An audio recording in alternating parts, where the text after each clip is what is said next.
Alright, welcome everyone to week 3 of Team Wars excitement.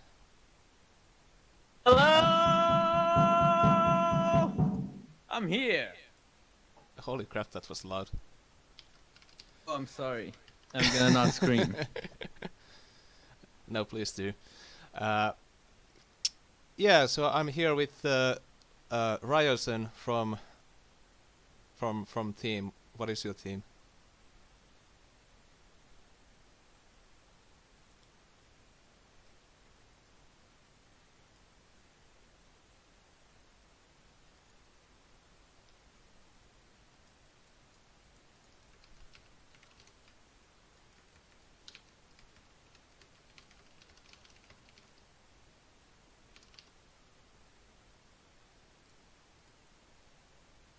Hello?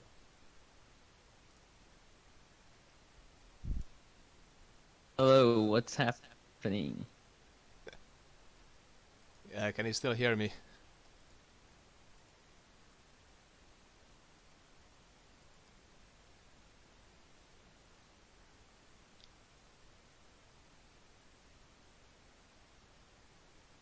Damn.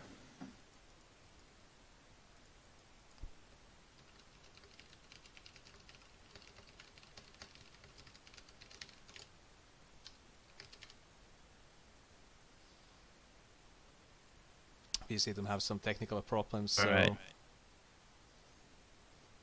Uh, I can about hear you now. Now, that's great. Excellent. Yeah, alright. Alright, so who are you and what is your team? And why is your team? Alright. I am Brackets. Wait, that was probably too loud. Holy shit. And my team is Kizonos Moses Septocali Manjoma. It with Century Boy, and now I also put Mazer in it, and then I put other people too. Just other people. Yes. So are you the Like- cap? Yeah, carry on. Yes, I'm the captain, but I have played 0 games this Team Wars. And what is your faction of choice? I like no wait, did I just say Lionar? I hate Lionar. I like Vitruvian. Ah, I can see you're a man of The taste. psychoanalysis is already going strong here with the slips. Alright, let me see if I can fix that a bit.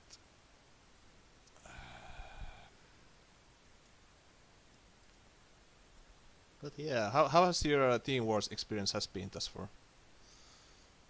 Beyond the fact that you have not actually played a single game. It's been fine. I haven't participated in many weeks actually. I was only present in week 1. He has experience in the other Team Wars. It's pretty fun, and also Century Boy said week 3 was pretty fun in the call. So I guess it's good for everyone. So you don't actually have any inside knowledge to the games we're about to see, so fresh in your mind, as they say. So how do you feel about the format, like the bands we have selected for the tournament? I think it's nice, but I guess I would like to see more experimentation. The bands would have been Jux and Metallurgist and Swirl every week, which is still better than no bands, but you know. Yeah, it seems to Wanna have see more stabilized. all Yeah. heel bands. Well, your team has had like the most unique banning strategy I have noticed thus far. Like the week 1 ban all healing, week 2 ban all AoE. Yeah, I don't know if people caught on to that. I think Boronian did last stream. Well, I think we are about ready to go on to the first match of this night, which is gonna be Lorem Ipsum versus Rock and Rocks. Wait, did I? What did you do?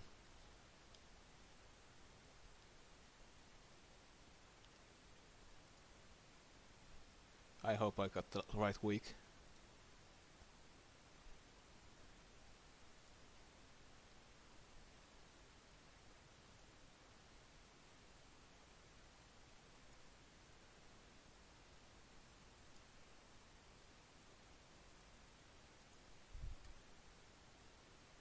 Well, also for the bands, the teams have chosen Lorem Ipsum. I'm just gonna give a moment for Mr. Brackets to come together again.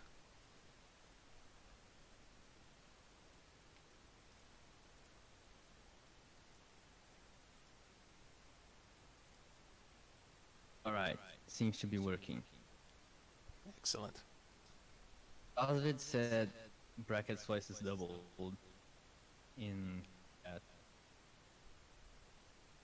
Yeah, that might also be on my end, so let me know if there's some issue with the voices or the sound levels are too low or high. I'll try to fix them. But yeah, Lorem Ipsum and Rock and Rocks. So Lorem Ipsum band, Column Metallurgist, Juxtaposition, EMP, and Silver, while Rock and Rocks band Macantor Warbeast, Owlbeast Sage, Celebrant, and Sandsor Reader. So how do you feel about this? An interesting band. Seems to have been a very popular band thus far. Yeah. Allergist versus Celebrant. Which one would you ban? I guess the wider reach.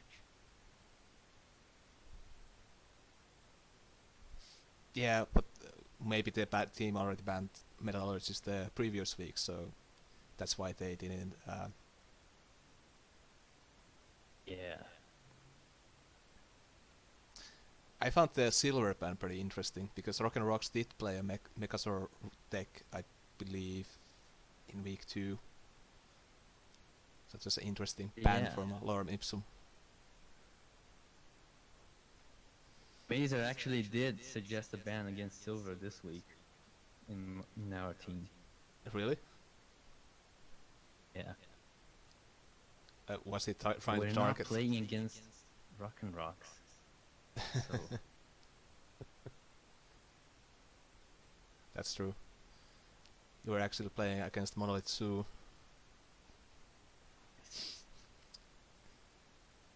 But yeah, I'm gonna load up the first game of the set. The chat is saying Metallurgist reaches Magmar, but Celebrant reaches more decks overall. Metallurgist also kind of disables a lot of Vitruvian decks outside the obelisks, so there's that option.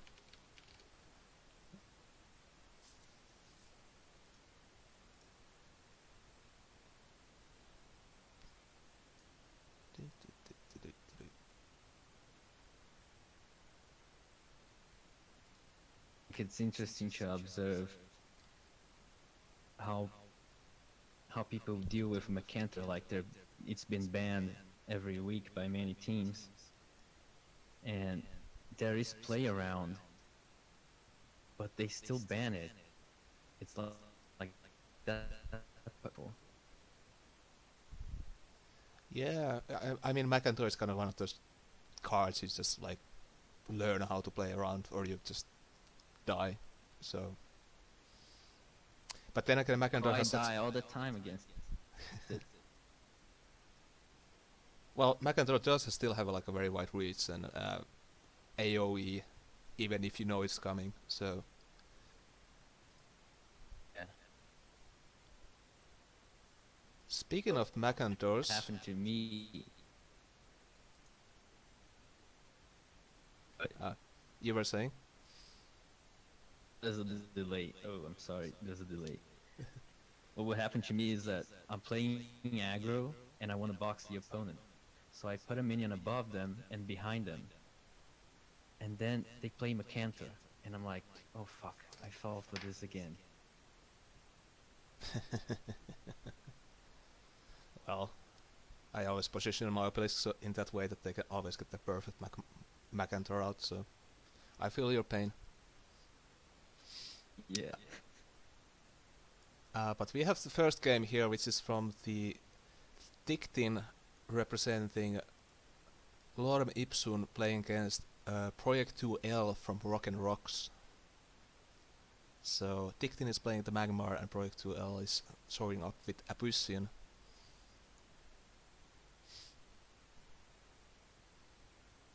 And we still see like Ragnora, which has been I'm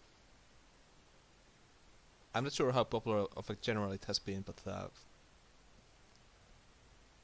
it seems to have been a bit hurt by the Zodiac Charm ban, the very popular X deck. I've been feeling a strange lack of Ragnora aggro this Team Yeah. Wars. But we do have more aggressive deck probably coming out from Dictin against Project 2L. Who do you think is a favorite in this matchup? Ragnora is naturally favored in any matchup, maybe.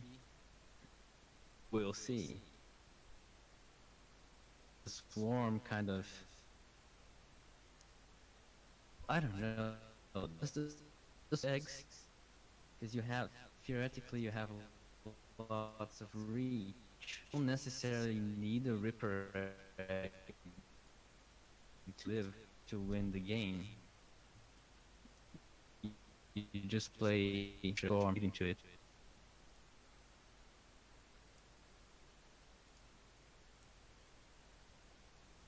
Metallurgy is illegal, you can skip this game.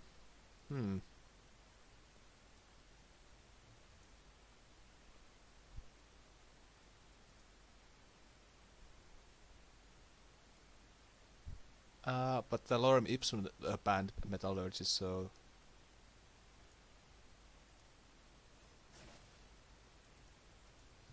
So it should be just fine for Dictin to be playing it.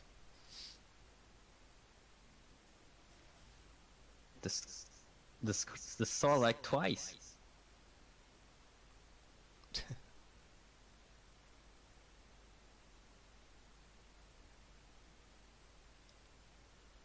That was a nice spawn from the Solak.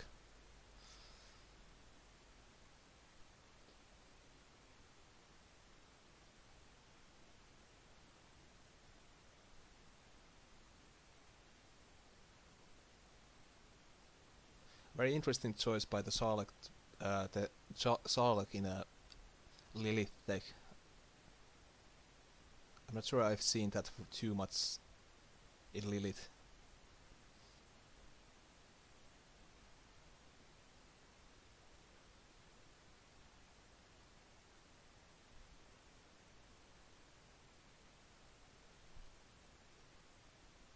Boy, am I disconnected? It says I'm disconnected right here. No.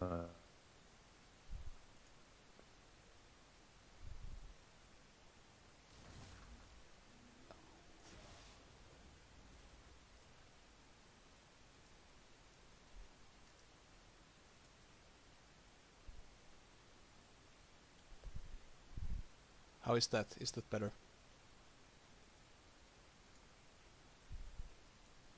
Oh,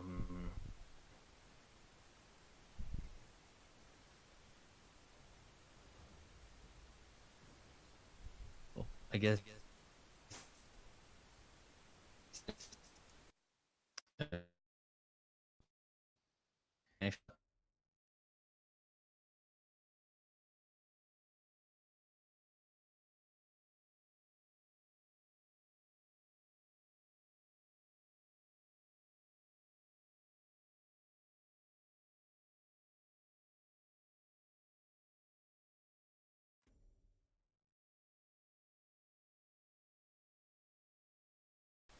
good old technical difficulties.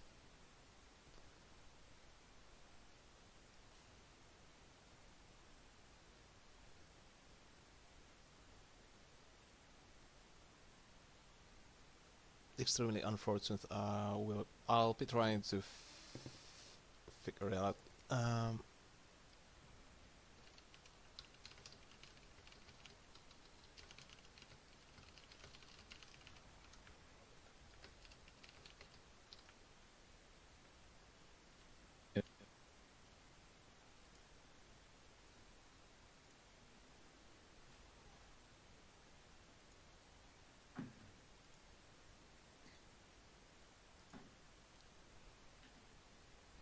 Meanwhile, in the game we have seen a Spelljammer and an Erratic Raptor coming out, and obviously the Ripper Egg. But Project 2L is kind of struggling to build a much of a swarm against the Magmar Lizard assault.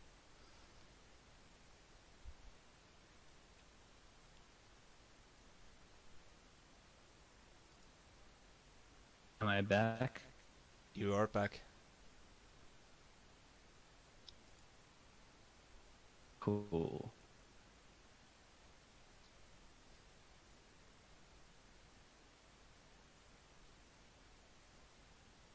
Thictin is playing Macantor. Okay, let's see. Yes, that is actually correct.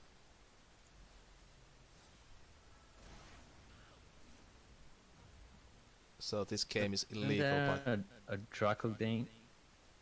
Yeah, Draco game with an illegal card.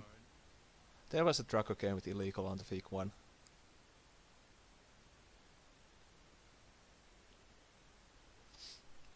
That was like his own for his and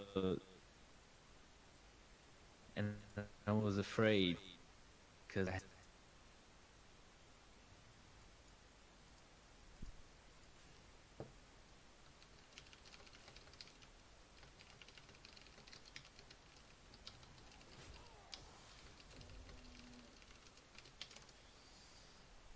Yeah, I think we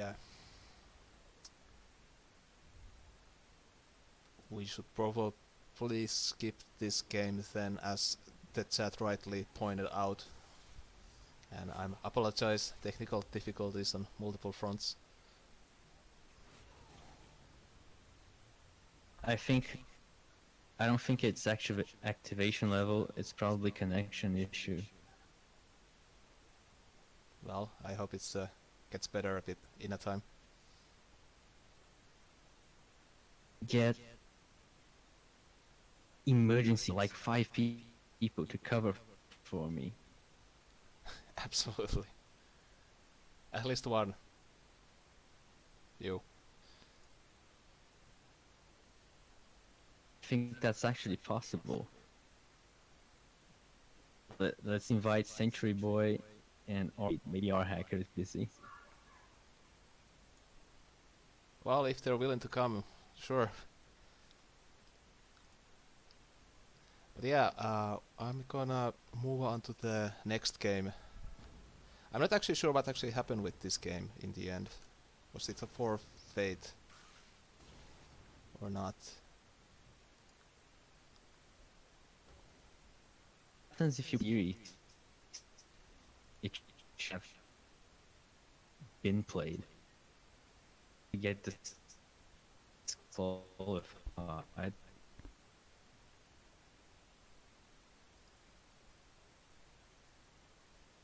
That was breaking up quite a bit there.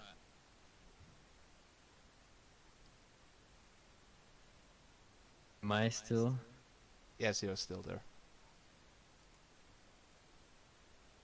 Boy. You know, I like how they banned EMP and the other team banned OB Sage. Oh yeah, true. Arcanist.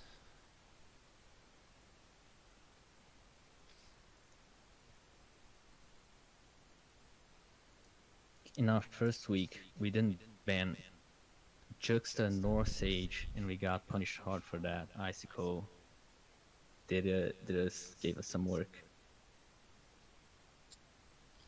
Yeah, I think the Arcanists are gonna be like the sleeper, like deck in this game.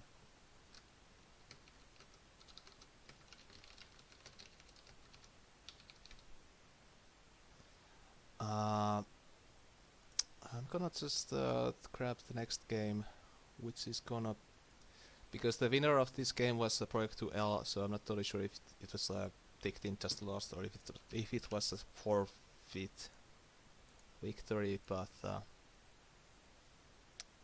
just gonna look at the next game.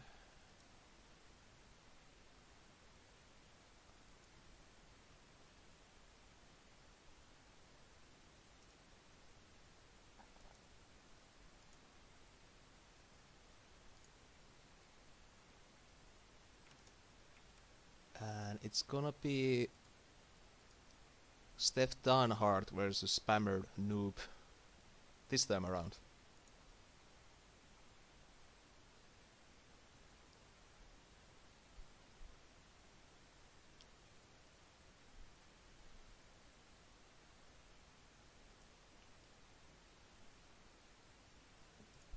Skyrocketed in played games.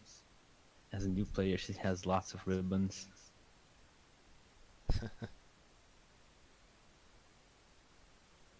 She's surpassed Century Boy, which has been playing for over a year now, over two.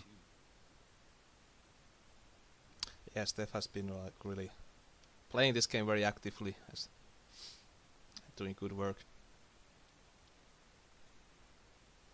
This is that kind of addicting. That is very true. There's this fancy card, I don't even know what this is. Meltwater Moose. I've literally never seen this card before. I've seen it like twice.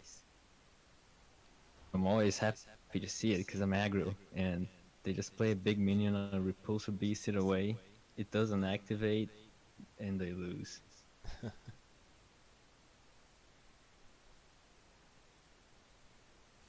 Yeah, I'm not totally sure what the game plan is here for Steph. I know she likes to play one orc quite a bit, so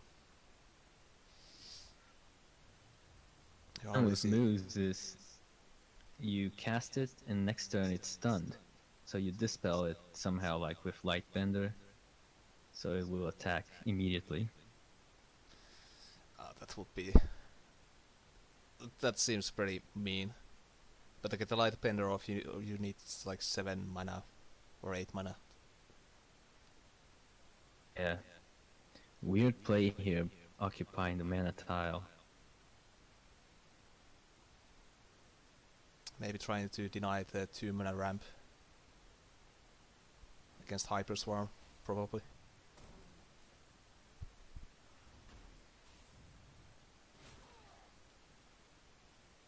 And there's the Sarlacc again.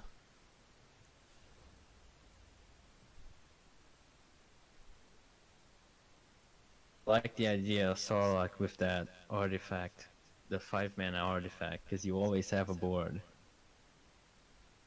Well, sometimes your board is in the wrong place, but that is very true as well. You mean the one that gives attack when minion dies, right?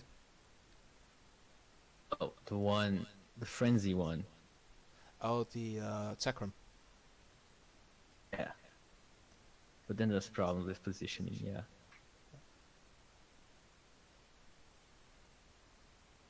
It reminds me, Dragal plays a one-off Nethermeld in his Abyssian list.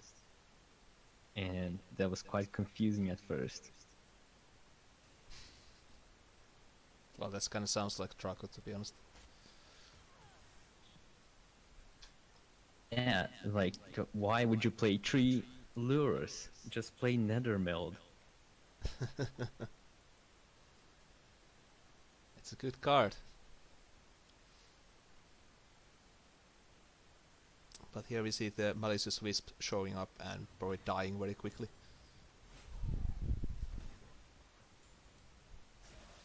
Still doing very respectable 4 face damage. And the Sarlacc is just being Sarlacc.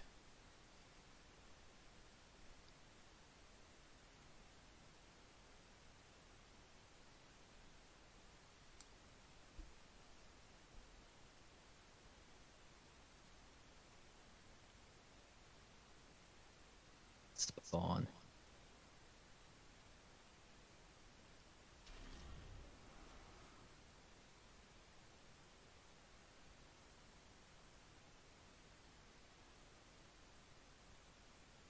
Into Azure Herald.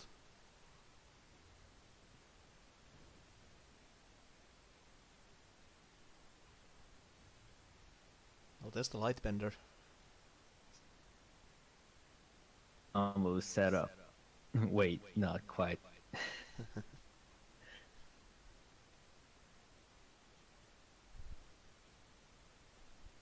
Presumably Steph is just gonna play the Sentinel here, I would imagine.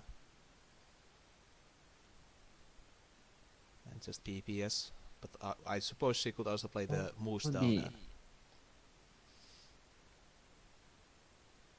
I would actually go for the Moose, because the Sentinel will just trigger with Sarlacc. And then 1 mana.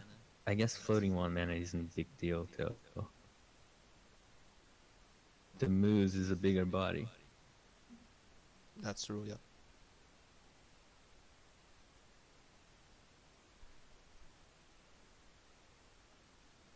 Blade is good for tricking people if you play player 2 turn 1 and they want to take a mana tile with a minion. They don't get that. Instead we get option C, which is Lightbender, and get rid of the Sarlacc here, and the extra mana tile. Yeah. Ooh. Well, there's the Basilisk.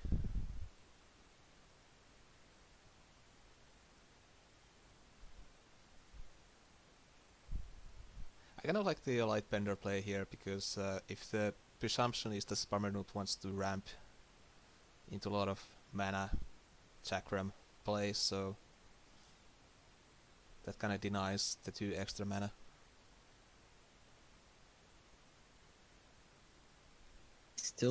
He can still cast chakram though.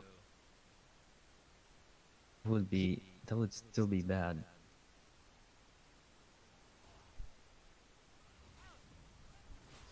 Yeah, the chakram would be pretty nasty here, I guess, but I think eliminating the Sarlacc here shouldn't even be a priority, because you already have a swarm, and it's not like it's Abyssian Trial playing those move of spells, the 3 mana one. Ritual Banishing, I think. Yeah. So even though it counts for thing, I would still attack a Raveling instead and cast the Moose, because the Moose threatens more. Whereas now you remove Sarlacc, but what does that get you? Shadow Dancer. Yeah, I guess the thinking kind of goes like, well, for me at least, if I were in this position, I would have absolutely no idea what the Sarlacc was trying to do, so getting rid of it at that point seems like a safer play in the long term. Yeah. It is. Because in a sense you're not being threatened too much by the board unless they're playing Chakram, in which case you're kind of screwed anyway.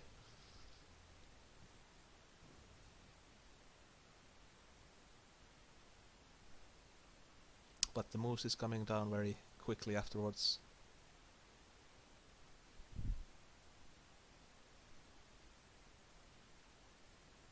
I think that's a weird hailstone. They would get 1 trigger. That's it. Doesn't seem like much. Maybe they just want to Hailstone it so they can EMP it next turn.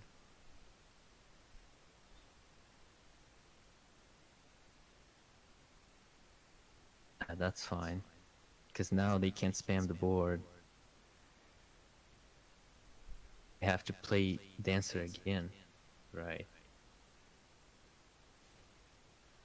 Kind of delay the game plan and get. Yeah, I'm not totally sure why they decided to back off there.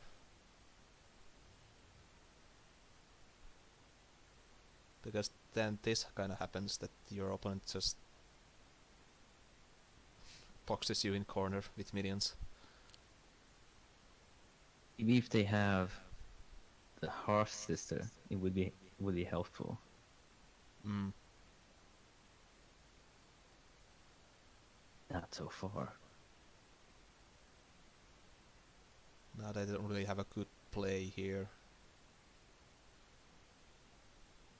Well, they get a double PPS crypto into Basilisk, which is pretty decent.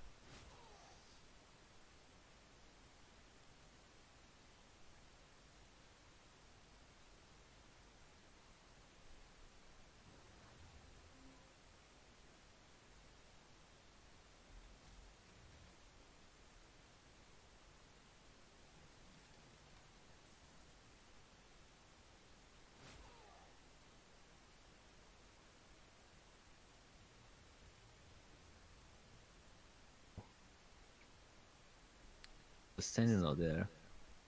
You put it bottom right. Now, and heal Mystic, not Mystic. It's I forget all cards. Just I don't know. Bigger Mystic. Oh, you mean Can the trade Fizzling into it. Mystic? That wouldn't be. Azure Herald. Yes, I remember. Now they can trade into it. Vert the corner, and it wouldn't be. So Oh, that's true, yes. If he had easy. played on the bottom right, yes.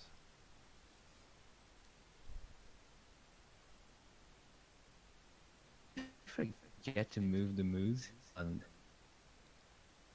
I think it was still stunned last turn.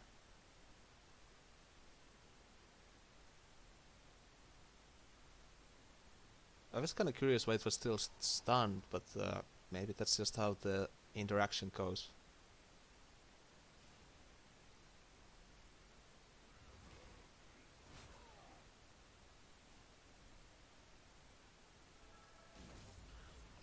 this is kind of weird.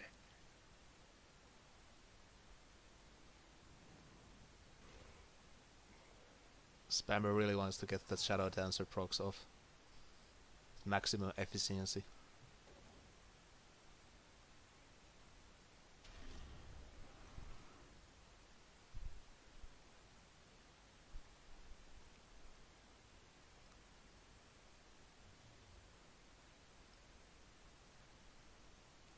Well, now you can get a EMP off and a Blood Tear.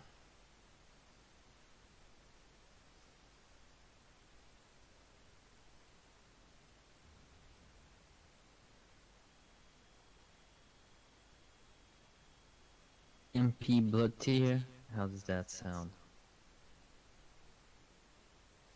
It sounds like you're still taking a lot of damage to the face. Deathfire Crescendo would also profit from EMP, actually. That's true, yeah.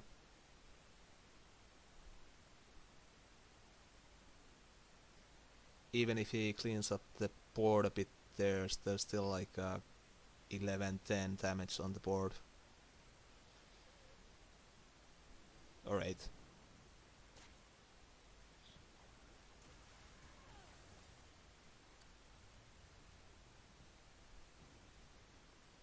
Or 7. Because I can count numbers.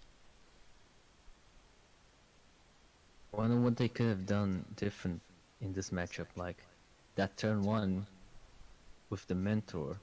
Maybe if they cast it protected, or maybe not. I wonder if they have any AoE in this deck, in this Vaynar deck. Probably not. Yeah, I don't it doesn't feel like a deck that has like the space for it, with all those sentinels and EMPs and that kind of thing.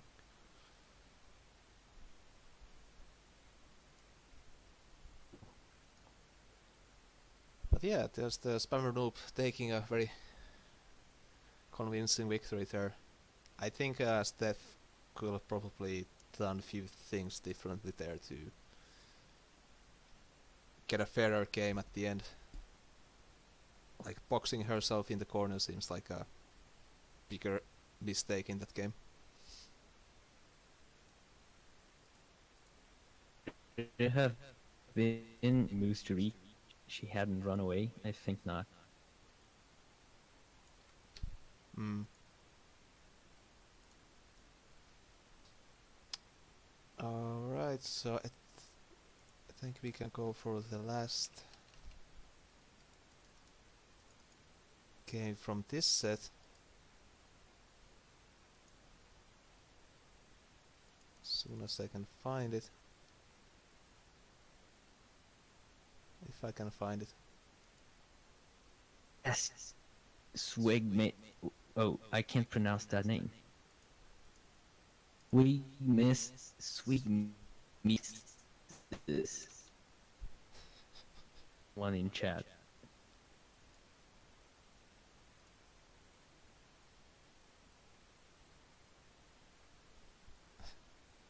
How do you pronounce schizoanastomosis? Septacoliomangioma. That's almost right. Or maybe it is right if you say it enough times. Schizoanostomosis.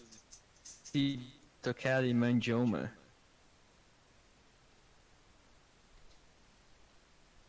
Right. Hello, Perts. Oh, hello, Perts. The crushing legend of this wars. Alright, so let's see if I got the right game. Yes, I do. By the way, Spammer Noob, we are not friends. This is highly upsetting.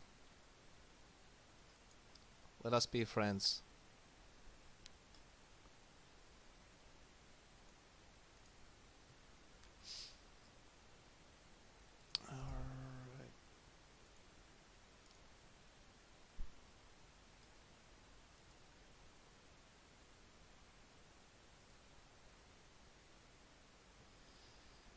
Alright, so it's 0_ from Lorem Ipsum playing against the Spammer Noob. And both are playing Abyssian. So we have Maya on the left, going for the more Dying Wish kind of game plan. Alright. I like to see Void Hunter, just because it's an underused card. Very common in Myth. But I always liked Void Hunter, like four to the face and a card on top, like seems like a good deal.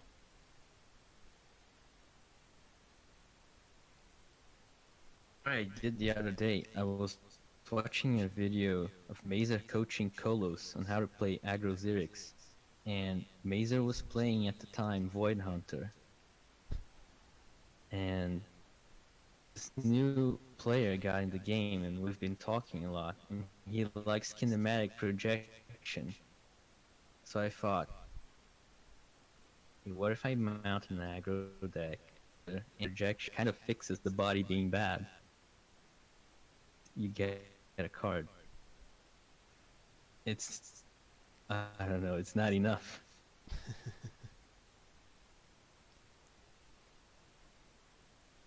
And I should run more Void Hunter in my Vitruvian list.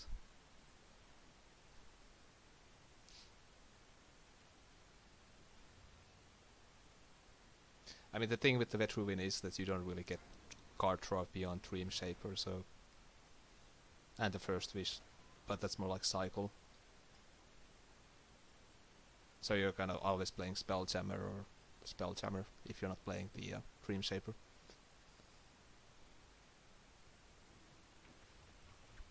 I guess I don't really like the golem set. Like, I don't know, it doesn't feel aggro enough. You could play Primus Fist and Flame Blood. Yeah. I mean, it's 9 cards just to get some cards. Doesn't feel right.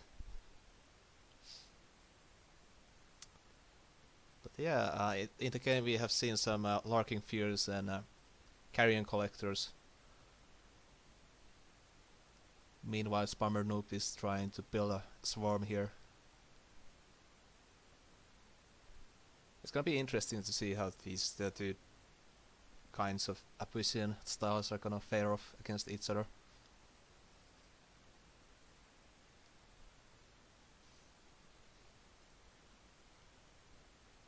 Do you have any feelings on the favorite on the matchup? Played Hyper, but I don't really like it. I mean, I couldn't find success with it. But Grandmaster TM87 used to play it. He likes it. So it can hold its own, but Spammer Noob is showing good performance, and I think he's a great player. So Absolutely, Spammer Noob is going undefeated on this last game of the match.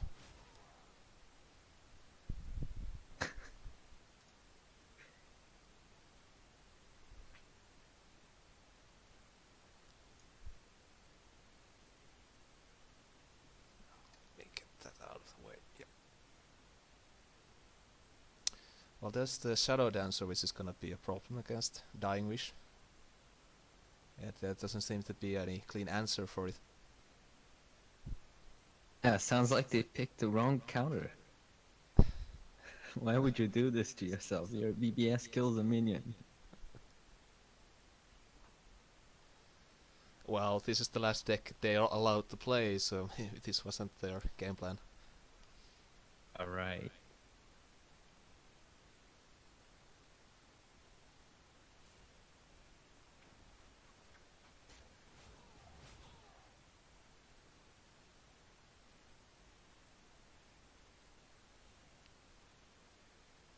Oh, it's gonna be very painful for Zero Underscore's health if he plays any minions here. Wonder if they have any removal for that. I guess Ritual Banishing? Ritual Banishing, probably, yes. I would imagine there's gonna be a few lures in the deck. Yeah. But so far no actual removal in the hand.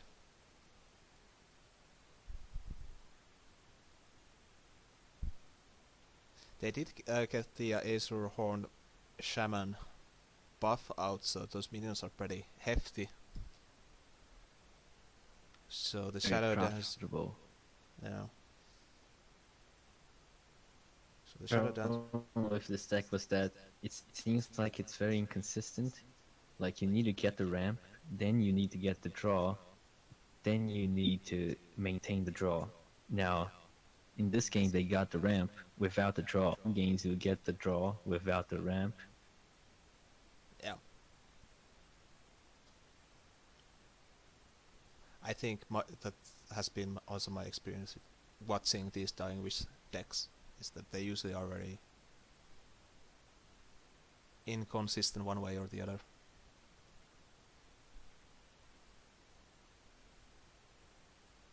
It was fun for me to observe Mazer come back to play, because he plays a Vayner which involves ramp. Kind of you keep getting ramp cards late game which do nothing, or not getting the ramp early game. But he went like 40-0 with that in ladder, and I was blown away. Well, 40-0 is a pretty Of course, it's respectable. Mazer. Yeah. Yeah.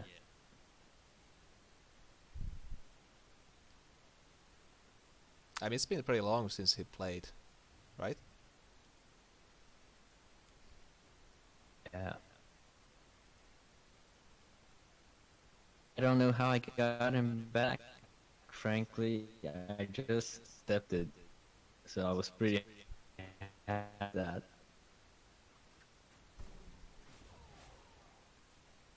Well, it's really nice to see the old faces coming back for this prestigious event. Here we have Zero Underscore trying to clean up the board and stay alive, while Spammer Noob is just roping.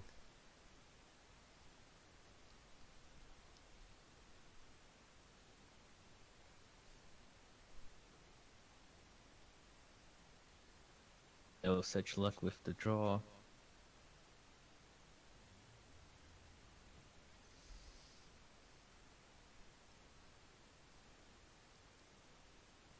Well, there's a draw card. And there's also Knasher in hand, and BPS is up next turn, so this could be pretty good for the Lorem Ipsum team.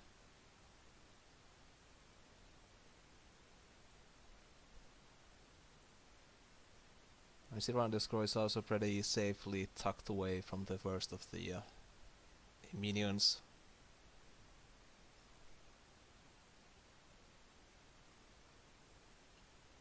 I wonder if there's a way to reach. I guess I don't think so.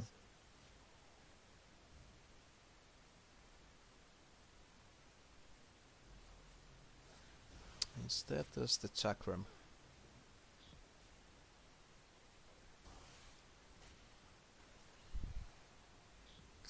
Clear on the board here, except for the Tombstone.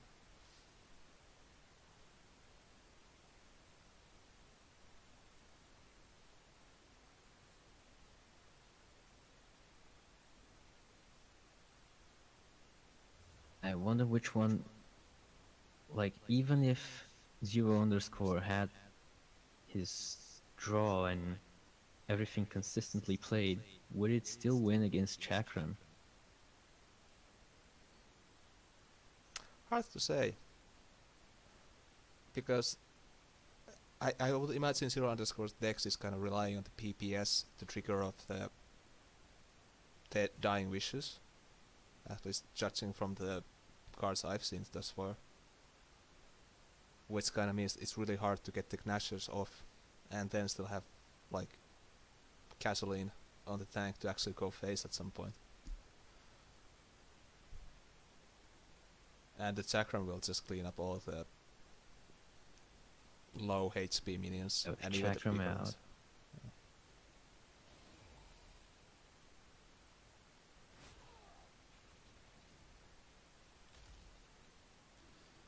Well, there's a pretty decent Gnasher out. Unfortunately, the Chakram is still alive, but Spammer doesn't have any minions out.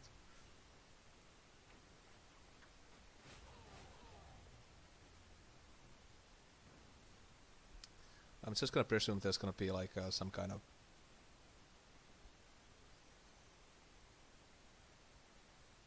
what is that 8 mana 7/7 that just rushes your face card? Sure, Revenant. Yes. I think it's not 7/7 anymore. Is it 6/6? 6 or 6/4? Yeah, it's 6 attack, definitely.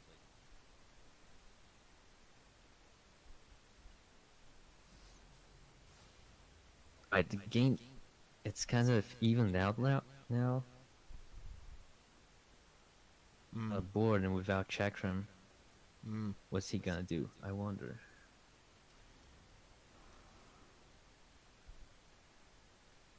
Oh, Blood Tier Alchemist. Just in time.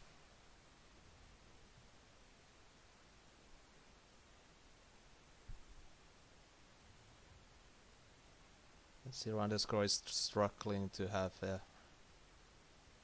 well, he's not gonna be able to clean up the Chakram here.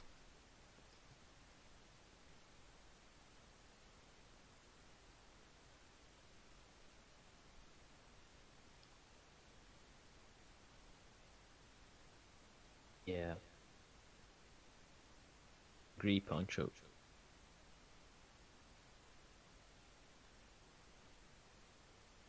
So here we see another problem with this deck, or a problem I had. That is, the only reaction card is Nasher, apparently. Board, you're gonna stay behind on board unless you draw a bunch of cards. Mm.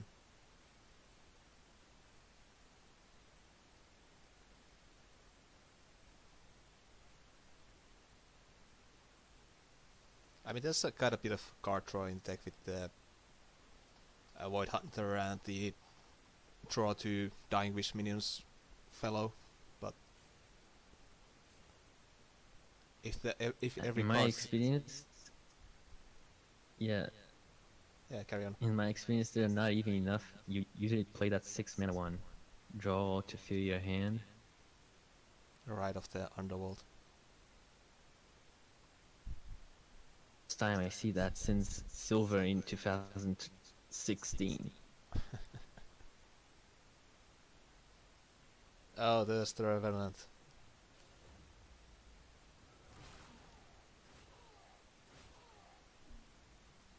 That's not a Revenant. Wait.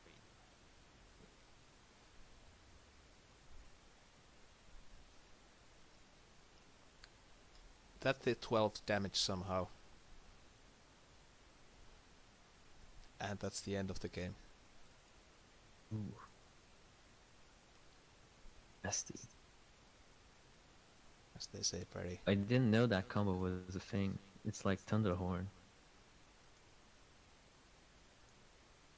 Yeah, it's I know there was a trick with the Revenant and Chakram, but nobody plays the Revenant, so I've never played Abyssinian myself, so I don't actually know the details, but very What was cool. the deck with Chakram, Thunderhorn, and Nethermeld? So you would meld the and get multiple procs.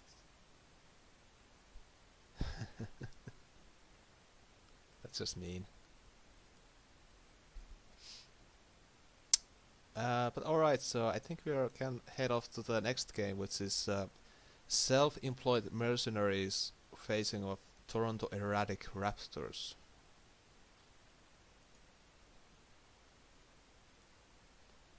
Yes, the famous.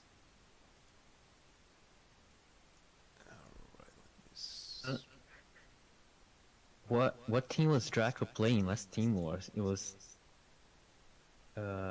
Death's Advocates team.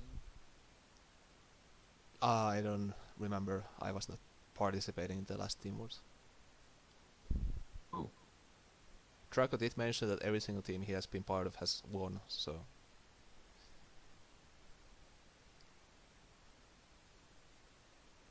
That was his selling argument. Yeah, I remember that. Chris Army, yeah.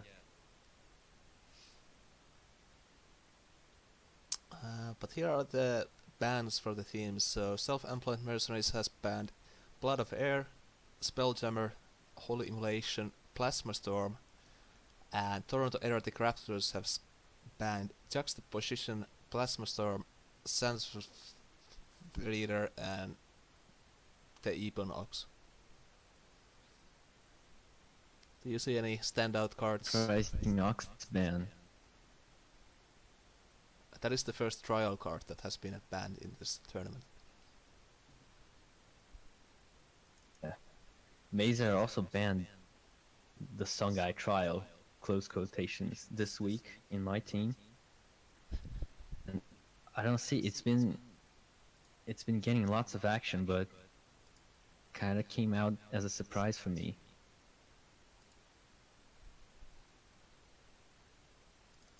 You mean Eponox?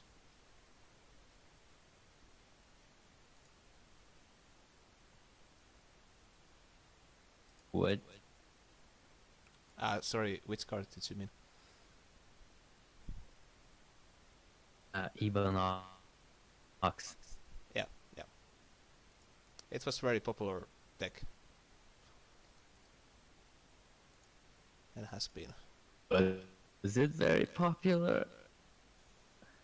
At least in the week 2 it was, at least in the games I cast, it was very common. Yes. Latter. I remember Duo would say that Ox was bad until Moggin held S1 with Ox for like a long time or something. It does show, I guess, that any deck can be kind of good. Yeah, I remember people saying it was really bad, like when it came out, like it was revealed.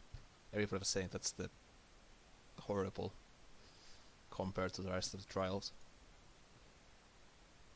I think the parameter of judgment would be something like getting Ox to work is kind of annoying. But the thing about Ox is that you don't need it to win, so it's a good deck regardless. Yeah, it's kind of I playing off wonder the... if you could make a Kalios deck with, which is Ox without Ox.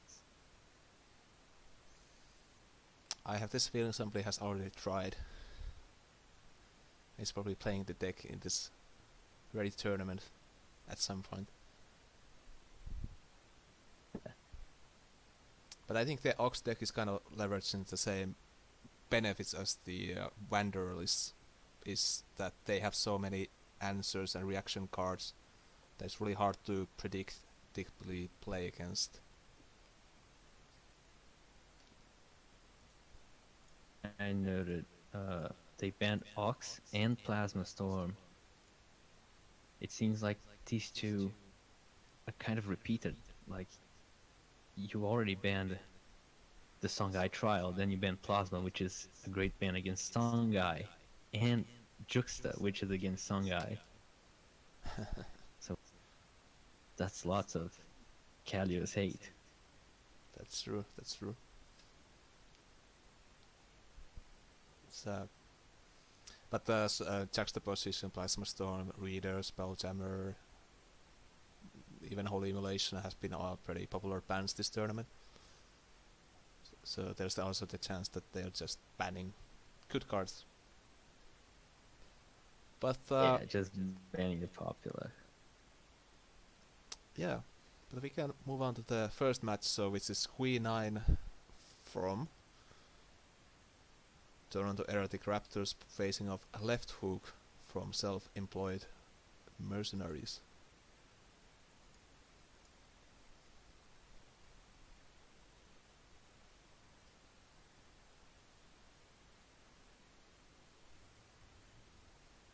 Already we see something I hate. This card.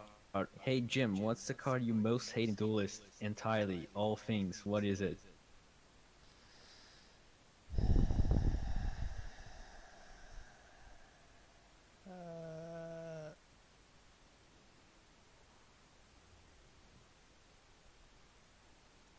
From Wouldn't it Lionor. be funny if the answer was a bird? It's probably not Bird. I mean, the card I hate the most in Duelist of all time is Shadow Nova. The old Shadow Nova. Wait, The you super cut old out. Shadow. What was it? Shadow Nova. Shadow Dancer? Shadow Nova. Oh, Shadow Nova. I wasn't playing when that was super old. I don't know what it used to do. Well, back in the day when nightmares were real and Duelist was a card game that had a board, the creep used to do damage for every creep tile. So if you had 2 creep tiles, you would do 2 damage. If you had 7, you would do 7 damage. And Shadow Nova worked just like before, but it was 4 mana or something. Or 7, I don't remember, it was ridiculous. And I was playing Obelisks at the time. Oh shit. I Well, did, that does sound annoying. I did not progress in the ladder very far. Play Yeah. when Third Wish was the old Third Wish. That was a good time. And Sirix had the poop dervishes just flying off with rush.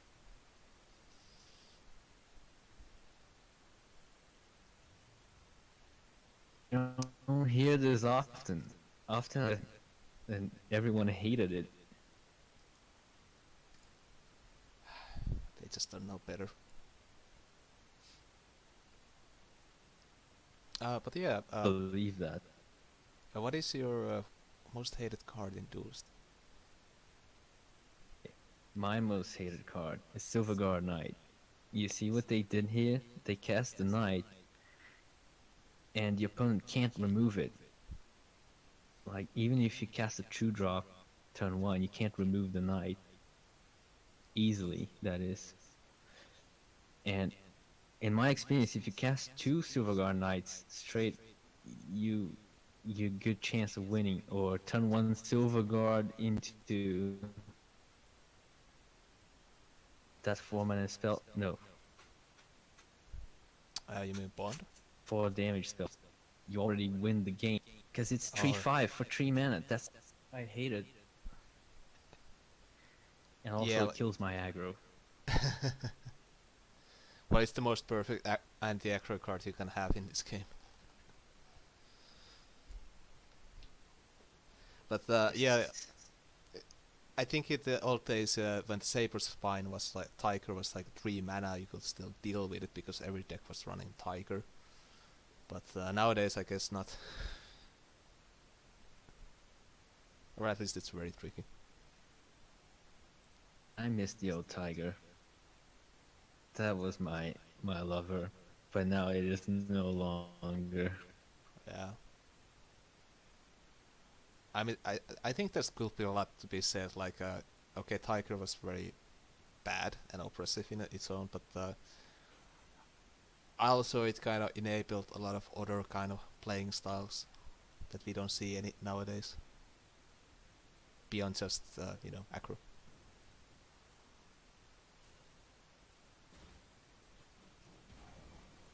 I think that might be a matter of perspective. Like, I remember back in the ancient bonds with Vayne, they would cast Circulus turn 1, and the game would be like a question: do you have Tiger? Otherwise, I won. So in that sense, Tiger kept certain decks in check. Yeah. I also argued in the forums that maybe if you didn't print some dumb-ass buffs, like strong, dumb strong buff, Tiger wouldn't be such a problem. Yep. But they opted for the Tiger. Well, I think the argument was that the Tiger was kind of holding back the game design so much because they couldn't print so many dumbass buffs. Yeah, I think that's true. That's a true phrase. Yeah. But also, every card holds back your design. So That's true. I get what they mean, but I don't quite agree. That old question: there's Juggernaut and there's Flash, which one do the nation is too powerful, but which one do you nerf? Yeah. Probably the Flash if I were myself, but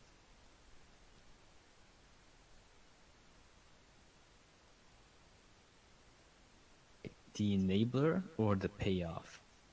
I guess that's always has been the big question in these kind of games. Going back to the game, I'm impressed. Yeah. Oh, Carry on. I didn't make an AI out of these things.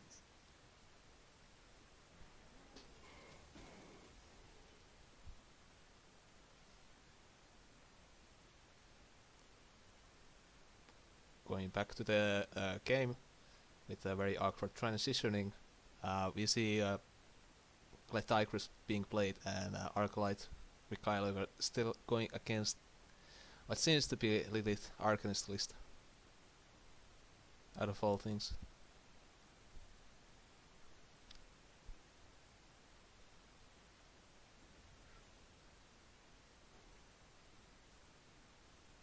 How do you feel Abyssian Arcanist lists?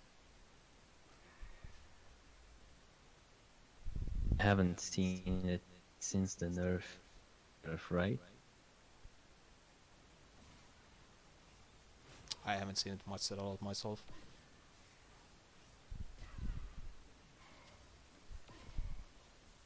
So you can be my expert on this endeavor. Back in the day, it used to do work. The payoff 8 mana Arcanist will revive all the other. That was very strong. Ah, yeah, that was Obese itself is also just insane. Yeah. A rush of who gets to remove the All Beast before you reach 8 mana and also kill you before that point. So that was hard. I had a hard, but it disappeared for some reason. I don't remember. I think they made. I guess somehow it's bad. I think they made the 8 mana payoff card. I think it used to be like 7 or something. My memory is very vague. Or they nerfed the Arcanists, which also kind of killed the 1R Arcanist train.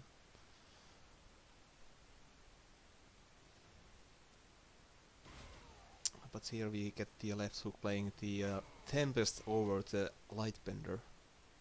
No, sorry, Tempest and Lightbender.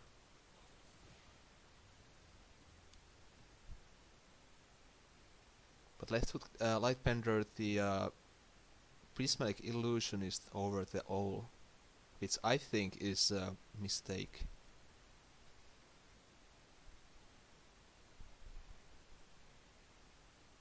Because personally, if you have Owl Beast on the board, you always Lightbender the Owl Beast.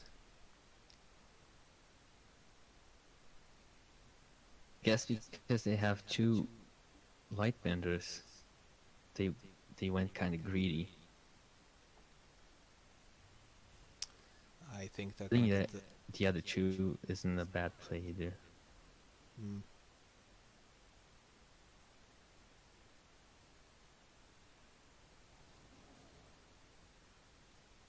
Here comes the old Nightmare Trinity Wing.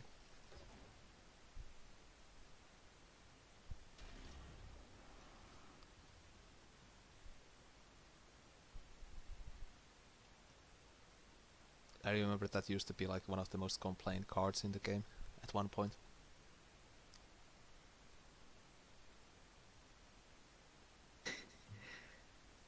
I have a tendency to for this time the Albe, whereas in the Tiger issue, I have a tendency to not fall for the enabler, which is Tiger. So here we see the complexity of the matter.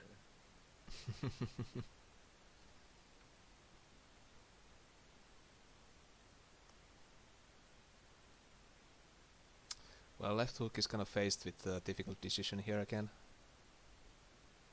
Like, does he Lightbender the Trinity Wing or the Old Beast? I think bending the wing has no effect. You have to get rid of the owl. But also, owl isn't really gonna save the game.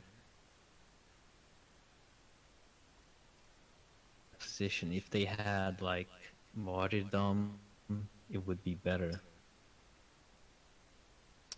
Very true.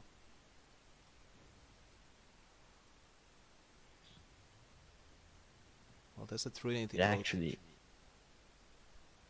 Yep.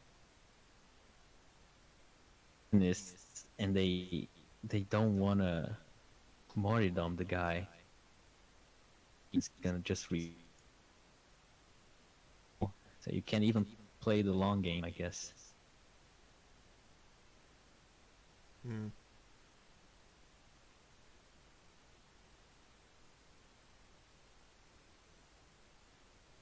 Well, the left hook has the Trinity Oath in hand and also the Arclight Regalia.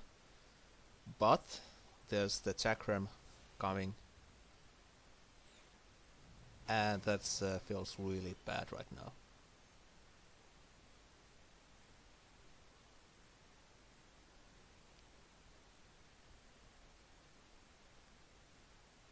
Squeeze still has the 2 lessons in his hand, the +1 attack and deal 2 damage, I think.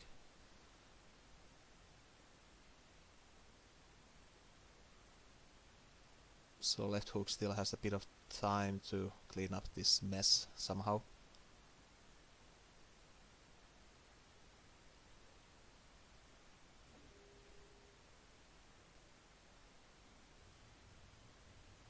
I wonder if there's a way to come back into the game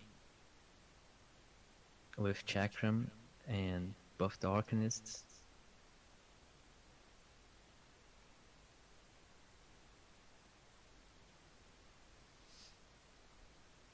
Well, usually the problem with Arcanists is that you need to have the pieces. But Squee probably does only have like 2 Arcanists in his hand at most, unless he has been replacing the lessons. So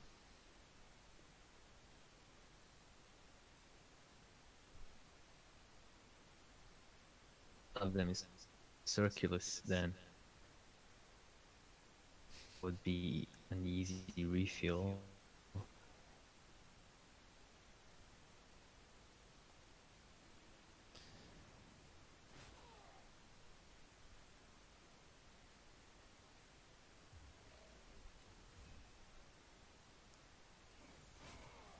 and there's the artifact gone.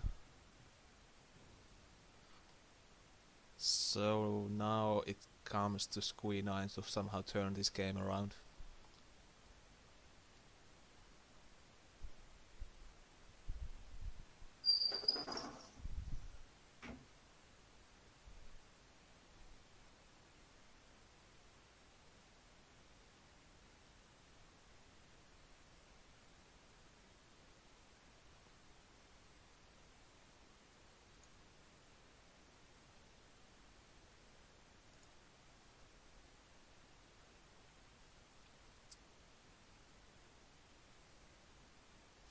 This week the team seemed to take a lot more of their time than the previous week.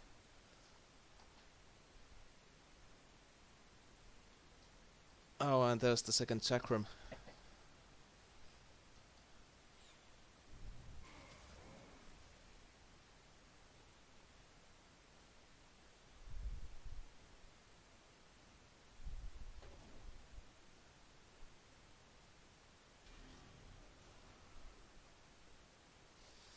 I'm playing straight into the Holy Immolation here.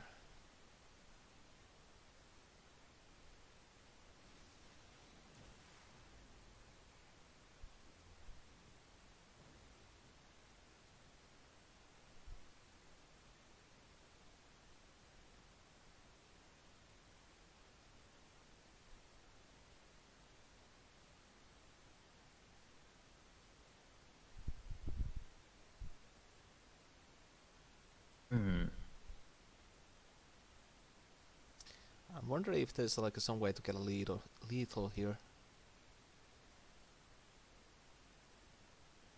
Probably not.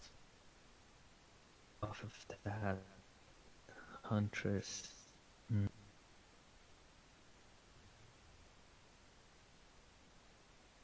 Well, now I think there might be.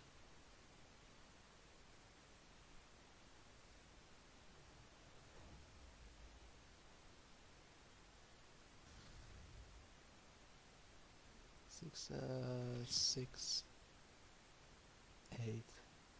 Yeah, no lethal. I think it would be more readily noticeable.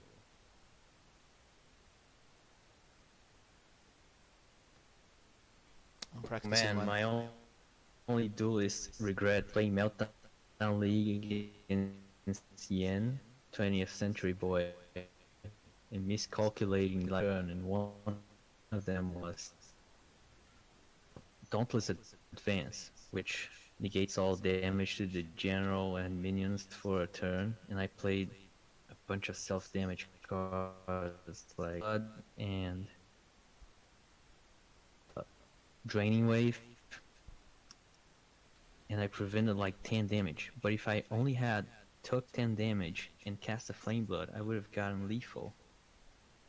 But the temptation of the Prophet got me backstabbed. Well, the greedy fall very high.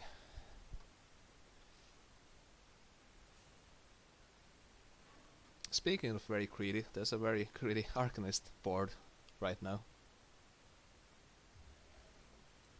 And I imagine this game is gonna... Wait, my video froze. Let me get back. What's happening? It couldn't handle all the Yeah, Arcanists. that's the man.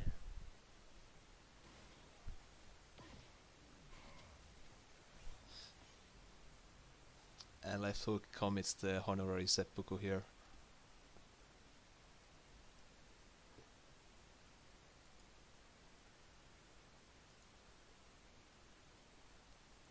A very interesting game. It's interesting to see Lilith Arcanist going for the gold.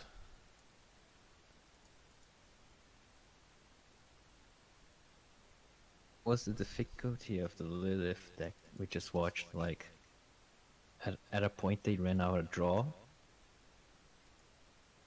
Aside from that, I think Arcanist Lilith should be still very strong. I think any Albeast deck should be good, because Albeast is infinite value generation by itself.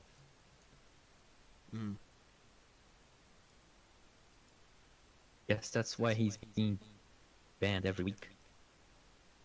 Yep. It also enables a lot of other decks in other factions, so it's a very easy ban to make if you want to cover a lot of paces. I'm just gonna get ready for the next game, which is gonna be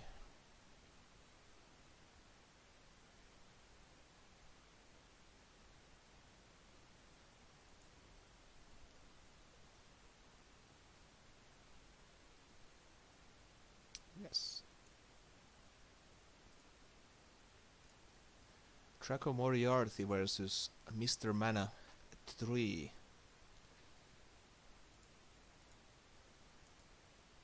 We already have a pretty Draco again.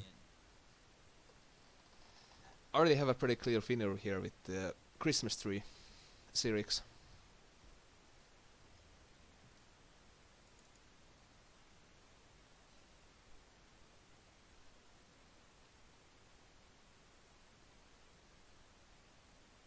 Oh man, I don't like Draco. He played Wanderer Reva all throughout Meltdown League. Yeah, I think he played the same deck throughout the whole thing. Just kind of cool. I think lots of card game tournaments have you sign up one deck and you play it for the rest of the tournament. But like stuff, just played the best deck when he streamed.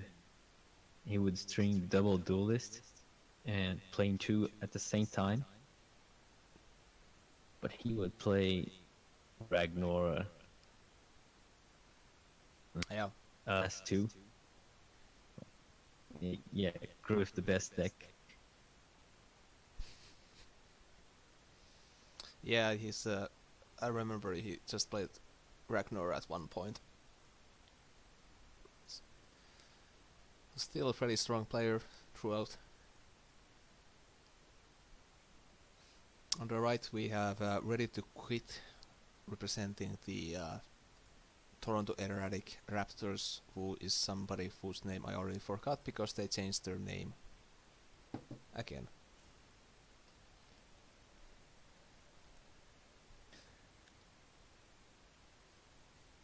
And we instantly see some Fireplace Obelisks.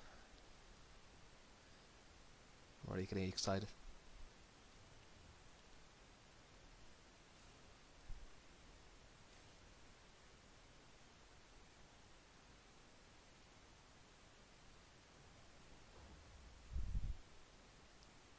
How do you feel about Vetruvian now that the cataclysmic fault has been banned?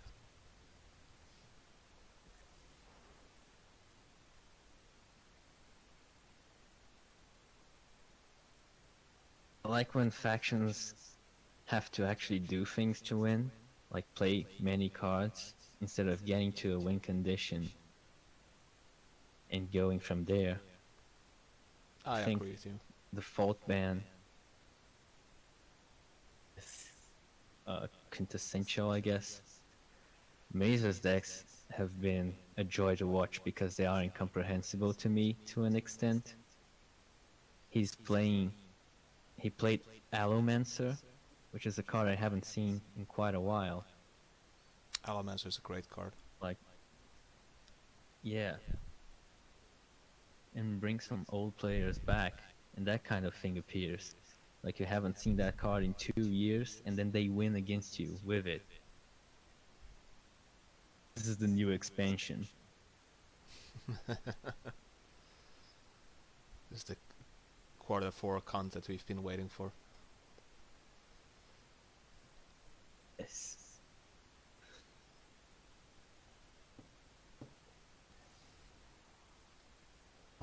So, Vitruvian is still pretty strong, even with Sans World frequently banned. It's also interesting to observe. Like, people returned to the do things cards and not the every game is gonna be like this cards. Yeah. I completely agree with you there.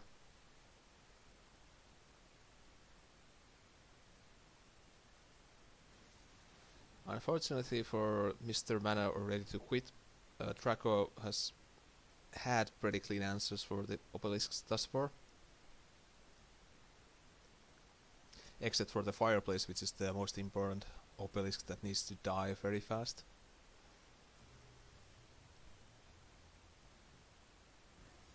He's playing 8 gates. If Bears steal.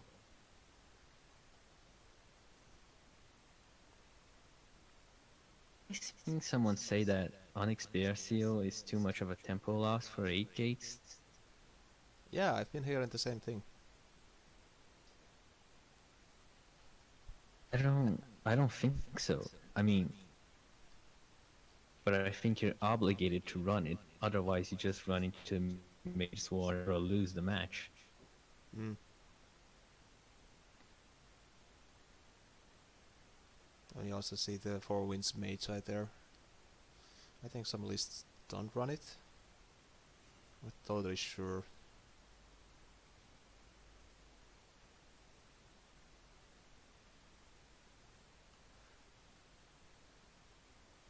But for now, Draco seems pretty well equipped to deal with this SimCity list.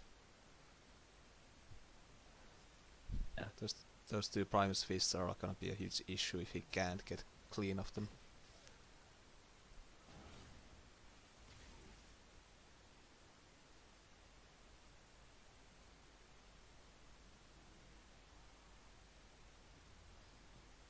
There's the second wish on the Dervish, but it's probably gonna be dying very soon.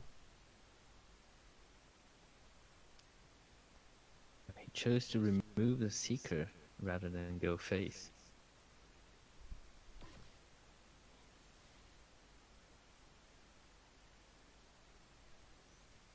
Well, usually the range minions are very painful to deal with as a Vetruvian, especially if you don't have Blood of Air.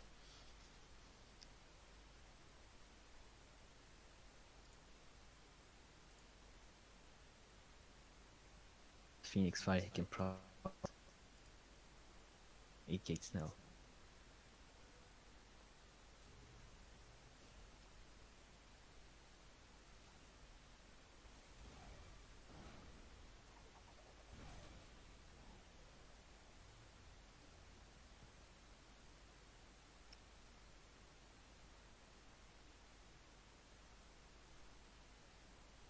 for a safe play in removing that. I wonder what he expected. Like maybe Star's Fury? Well, if you're playing against Obelisk, I think usually the Fireplace is the safest removal. Because of Star's Fury and those other cards. Like nobody plays Akomola Nimbus, but that's also a card. Or cast.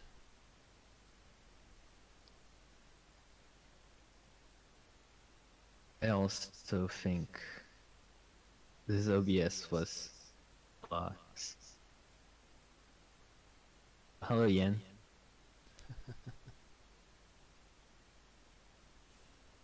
Yes, come to Brazil. I'll marry you.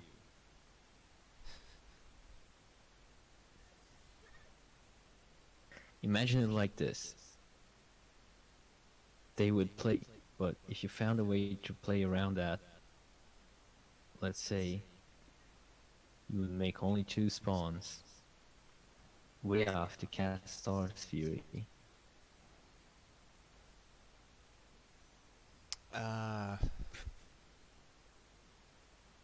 Yeah.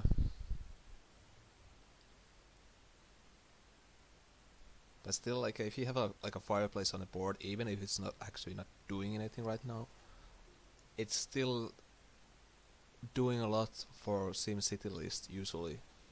Because if you get the second fireplace out, then you're just gonna be killing people. That's true. That Gus would punish me for being greedy there and not remove the obelisk. Yeah.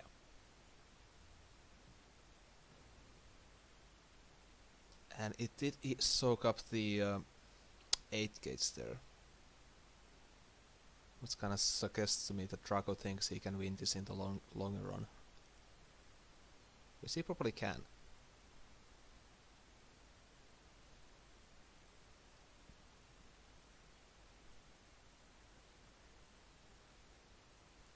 As the fox in 8 gates. Do you see this, Yen?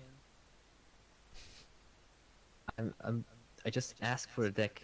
Let me play Fox. I like Fox. I like Phoenix Fires. And Yen doesn't give me any deck with that. He gives me 8 gates without Fox. There it is. I finally get the validation I need to put it in a list. Draco is now your validation. Is that how it is?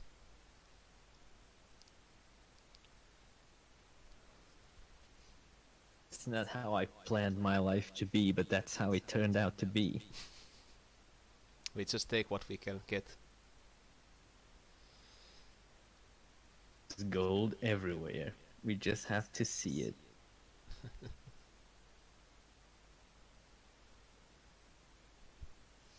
Well, that's the fireplace. And Draco doesn't have a super good answer for this board right now.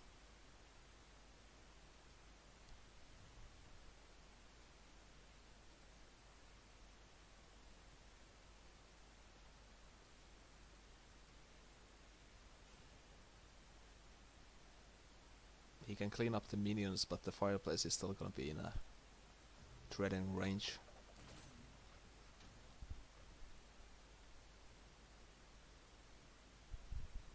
I wonder how much punishment do you get here for anything and just going face. I think actually Draco doesn't even have the setup to go for lethal yet.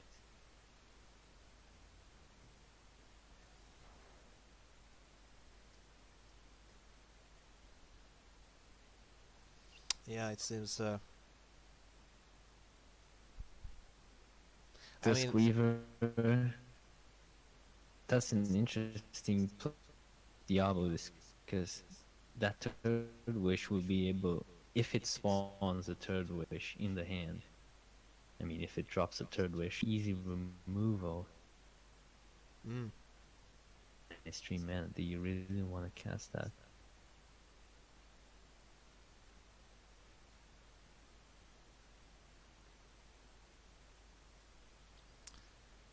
I there think it goes. protecting the Warwind's mage eyes seems to be a priority as well. But okay, never mind. Reliquarian wet. I have no words.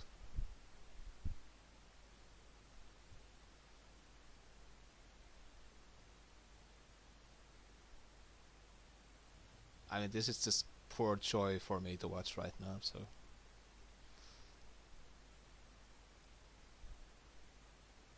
Why?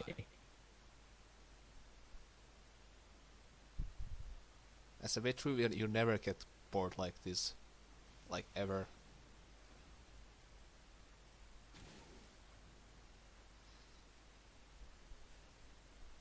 And okay, the cast is in a pretty bad spot, but you know.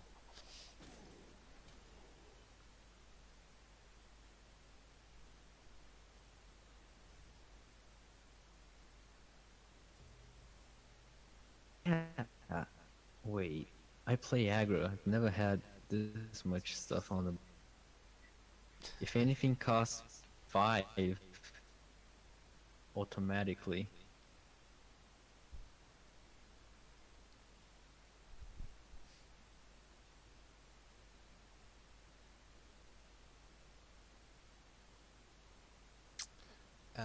Mr. Mana still has 4 cards in hand, so there's a chance that there's third wish into Dunecaster, which would be pretty rough.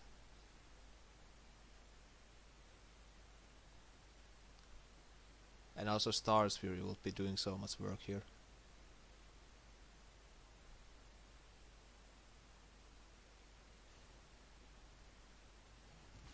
Oh, this game seems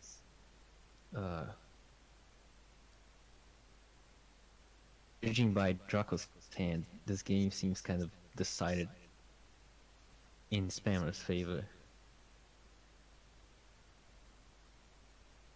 That's true. Even if Draco drops all this draw, is it going to draw him lethal? Probably not. I think so. And and the Gust and the 2 obelisks. And a Fireplace second.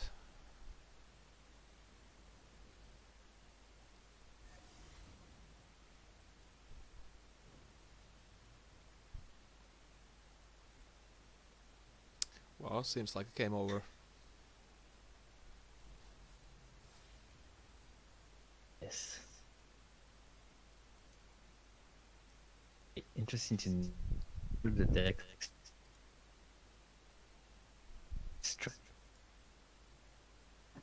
To see him playing Reaver, he likes that information. To like, I only saw him play one deck. Sorry, you were kind of cutting out there. Can you repeat? Yeah. Just trying to find out what other decks did Draco play so far, aside from the Riva I saw.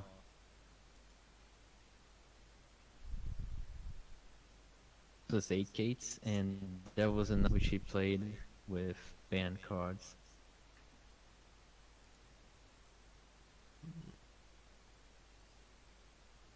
I cannot say for sure what the decks he has been playing. But I don't think he has just been playing 8 gates.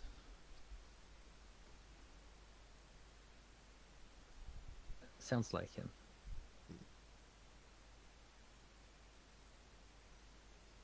We have not started casting the Schizo games yet. Is it okay if we call you Schizo? Yeah, that's alright. Okay, it's easier on the mouth. But we are gonna get on to those after this game, I think. After I figure out what's wrong with my system.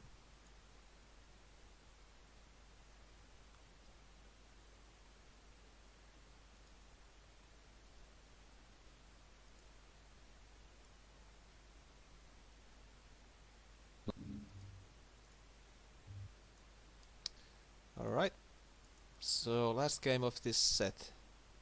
Ponzomango facing off Hayok, with Hayok representing self-employed mercenaries and Ponzomango going for the Toronto Erratic Raptors. And we have Liner against Dying Wish Myth once again.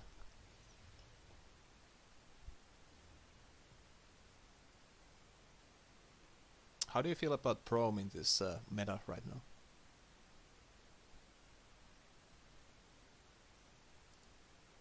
This matchup? Yep. Depends on the deck, right? Because It is not the trial. Right? It's not the trial Prom.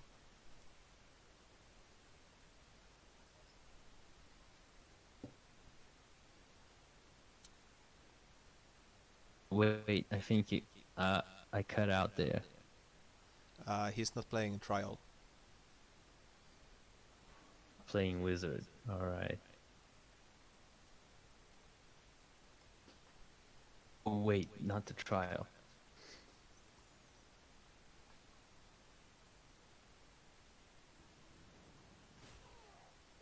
The one thing I remember most about is like when I played was in Team War 6, a Vaft keeper against Brome. In the late game, I couldn't hit Brome because he BBS'd every turn, and I kept not replacing into the slasher. I don't think this is gonna happen with Dying Wish. You're gonna be, if it works, you're gonna be refilling too fast and swarming the board too much for the BBS to matter. Yeah, but in the last Myth game we casted the Dying Wish, kind of struggled to do that. And here we see they're already bricked. Yeah. I mean, that's a very unfortunate start for Hayok already. This is why you don't play this deck, I guess.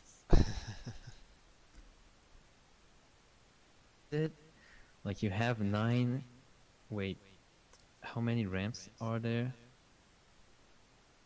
It's Darkfire, Carrion Collector, and... Lurking Fear, I think. Lurking Fear. I wonder if this runs 9 true drops. I don't think... Did you run 9 true drops in this? Well, if you do, you're gonna have to cut some corners somewhere else. Yeah. 2 drops and didn't work, but that doesn't say much. I tried lots of things and it didn't work.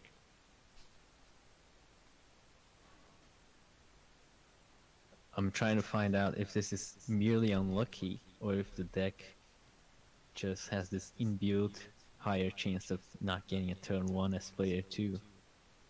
Mm.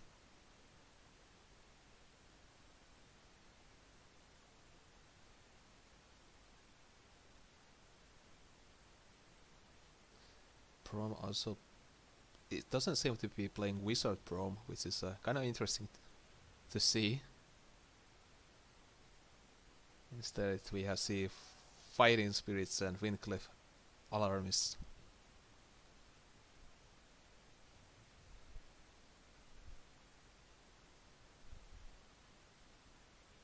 But I think this also means that Hayok needs to get something going on the board pretty fast. This is the biggest meme hand. What is it? What's going on? Alarmist. I've never seen this card even in the game. Yeah, Alarmist. Oh boy, Delano has some weird week. I don't even know what to say. Well, I think that's pretty cute coming from you, that you don't know what to say. Usually it's the other way around. Oh yes. That's all I admire when I don't know what to say.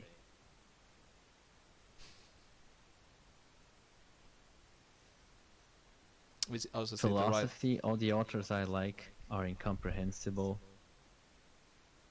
In card games, I like decks that bend the rules and to be incomprehensible.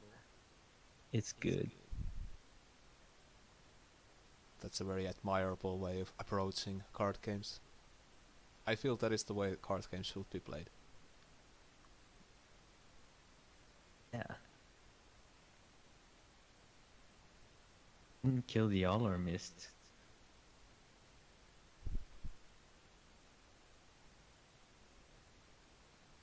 Sworn Avenger. Now that's very unfortunate.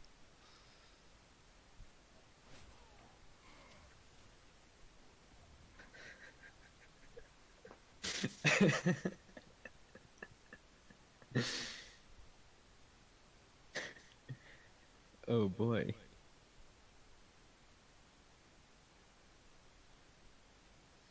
Wait, you said Sworn Avenger. I thought you were talking about Sworn Defender. Well, Well, that's still good. Imagine Sworn Defender in this. But why would someone build that deck, and how much it would actually work unironically right now? good questions. Yeah, you streamed one match with Sworn Defender. It was a VAF, a Wizard VAF, or something. I don't remember the result. I think they lost. Well, I don't remember the game myself, but to be fair, that sounds very much like Wizard Wath. They're playing Sworn Defender and they're probably losing. Yes. It's fate.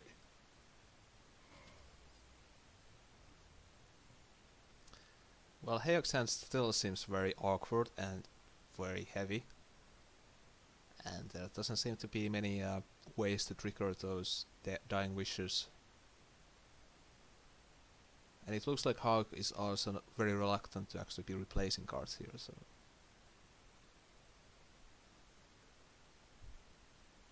On the other hand, This is looking... Yeah. Go on. This is looking like a win for Brom. It's too much Born. Hawk has no removal, or there is removal, but... Is he gonna keep up? Yeah, you can't. Here in chat, we have 2 members of Schizonis to Moses saying they like Defender. I don't... yeah, go ahead, guys. You do it. So in the next week ban list, somebody's gonna ban Sworn Defender now. Before me and Ian got Mazer to play, I was thinking, if we played Araki Headhunter every week, could we get someone to ban it against us?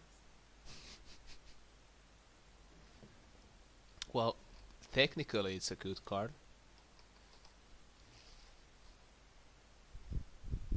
In some I think lists. it's a decent card.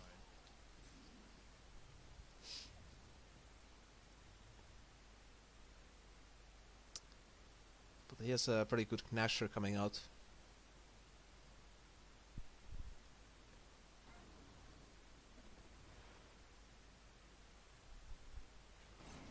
Ow.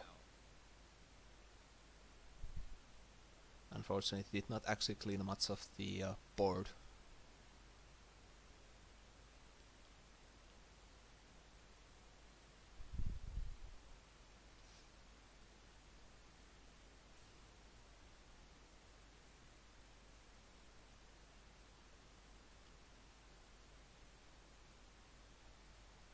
Why is he not killing the alarmist?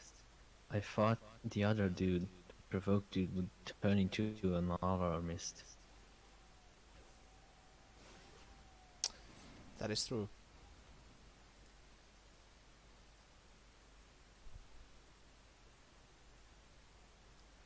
Could have killed that man many turns ago, but didn't.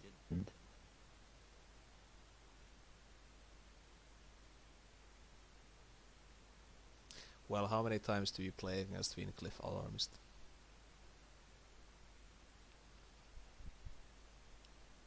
It's that matter of reading the card. Who reads Sometimes cards? you just don't read the card. Especially starting a card game, it's hard to read. You see a big text, you read like the first and the last line, and then you misplay, and you go, oh no, I didn't fucking read the card. That actually happened with the mid card for me. Like, they have lines of text, and I'm like, yeah, there's numbers and stuff, and then I die, and like, oh, that's what the card does, right? And chess is very similar. You just read the board, and then you lose, because you didn't read the board actually. It's just read 3 pieces in position, and then there's this random queen that just checkmates you, and I'm like, well, I feel very good now, right now.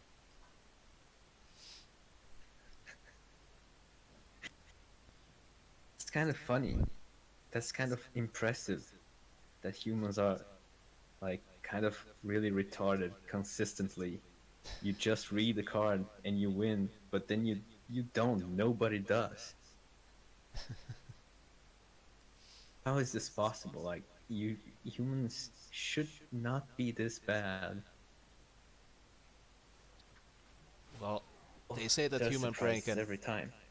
human brain can only hold like 3 pieces of information. So if you're starting out, that's like the 2 numbers on the card, like 1 and 4, and the mana cost. And then you might fill in some of the text in there, and everything else just goes through the chute of brain into Blueberry. Statistic 3. I think it's like 3 to 5 in short-term memory, or working memory, or something very fancy.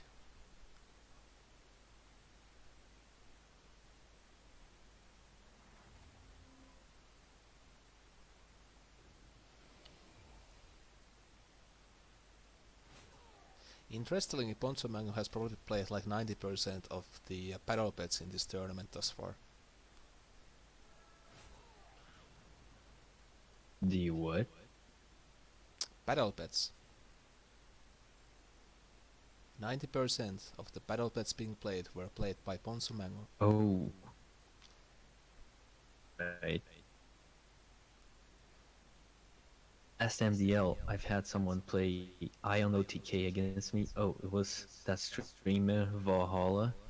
Yeah? Did not work. Mazer also played Pox, the Vitruvian Battle Pet. Something I haven't seen in a while. I like to experiment with bugs sometimes, but it's hard card to fit in.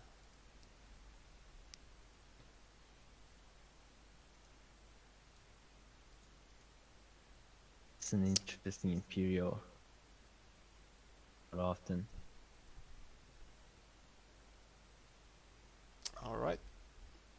So, I think we're ready for the third match of this set. Are you ready? Are you emotionally ready? I'm ready. So, the third match of this set is gonna be Monolith Zoo versus Sket. I can't do this. Yeah. Schizonos to most deceptive Kalimanjoma is on. I didn't watch these. I don't know what happens. Woo! So that's a banner. I am proud of it. I have to say that's the most active banner we have thus far. And there's 2 birds in it. That's good. You get extra points for that. Alright, so your team. So our team banned Mist Dragonseal, Holy Emulation, Macanthur, and Lightbender because Lightbenders are awful against Obelisks. And your team banned Bloodtear Alchemist, Cryptographer, Spelljammer, and Flameblood Warlock.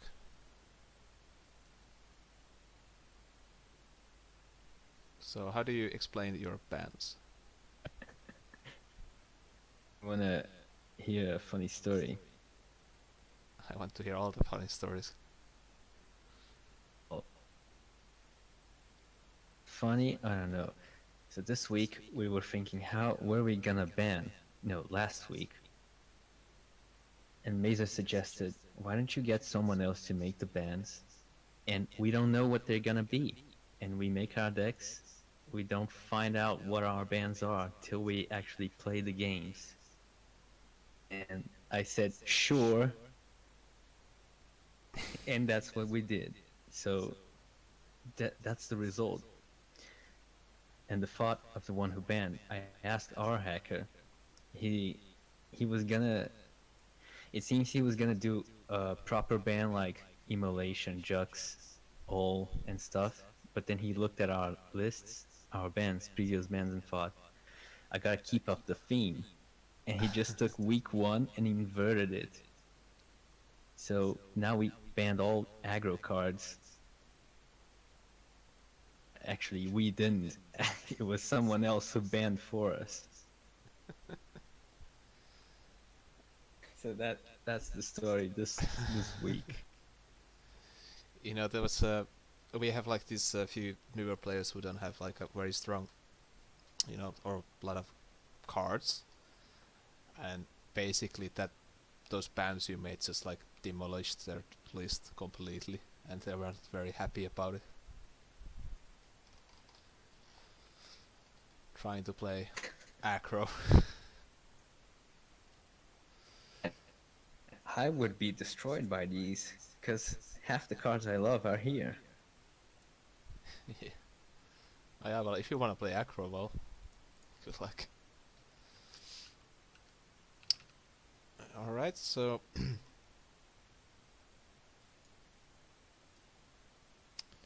think we can head off to the first match.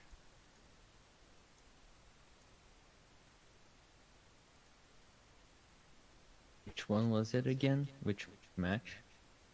The One-Hour versus Lionar. 20th Century Boy versus you, please. Right.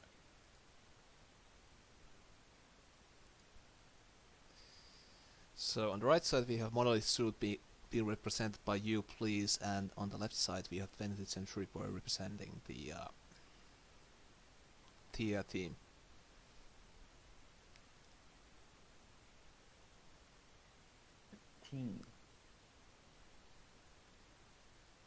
That team. Click Kent.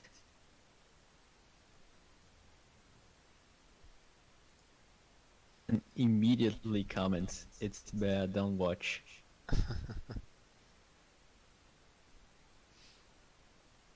So we have a Lionar Megazord coming out.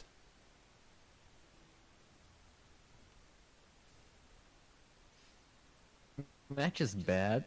Wait, should we actually skip it? Or maybe we could watch it times 2 speed? Well, we can speed it up if you want. This opening.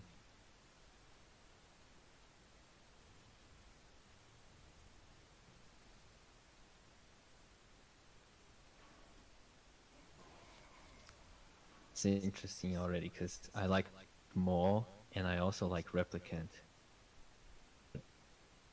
They're not quite too good on their own. They needed some building around. Always First Wish should be decent in theory because it's a 3/3.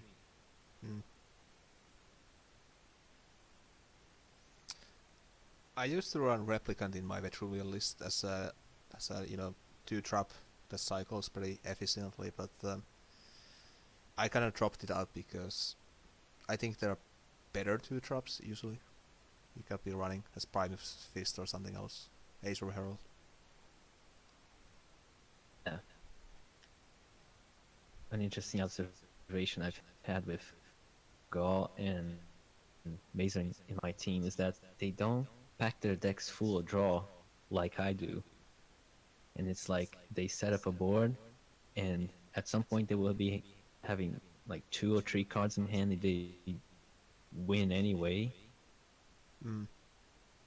And it's an interesting idea, like if you finish the game with 6 cards, you dedicated too many resources to draw. You didn't need that. If you had 0 cards and won the game, that would have been a win anyway. Mm. So may not be too good, because draw isn't that good. Just drawing a card doesn't win the game. That's very true. And I also think like if you're playing Vitruvian nowadays, especially, is that you are usually trying to win the game before it gets too late. So having too much draw is an issue in that regard.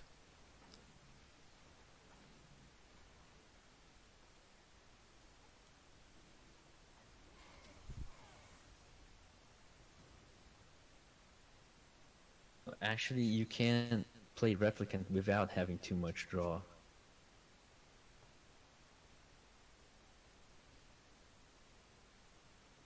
Yeah, I think my issue with Replicant is just it's a 2/2. It's It's a 2/2. it just dies. Somehow, I guess the idea is sometimes you would rather cast Bone Swarm and Replicant instead of Jammer. Maybe. That seems like a bad play. Well, Bone Storm into another Obelisk. Seems better to me. But I mostly play Obelisk, so you know. Yeah, Obelisk is a good infinite value generation and pretty good body. Also poops all over the field. Just like birds. Oh man, did you hear Exactly. about Jens' bird list? No, but I want to hear about it. Last Team Wars we played. All I know is we got we got sweeped by this dude. Some terrible bird shit, which Yen made and only he believed in. But that 5 of their decks straight up, and we ended up losing to double Desi Spikes. But it was kind of magical. It was Bird's Casiva, so you would play some weird shit like Maul or Blood Moon Priestess. Wait, is that the one? That's the one that diminishes opponent attack, right? That's the Sentinel? Or No, the Chew drop, Tree Chew. I don't remember. That's such a weird card. Yeah, you would play that, and the payoff. That and birds, and the payoff would be the Frenzy artifact. Chakram. And we do games with that. Yeah, Chakram. We won 5 straight. I didn't even know that's a possible. Unfortunately, the reverse sweep was not possible. Blood Siren. That's the card. Wow. And I just thought like the Vitruvian is the only faction we could do make birds a reality, but I love being proven wrong.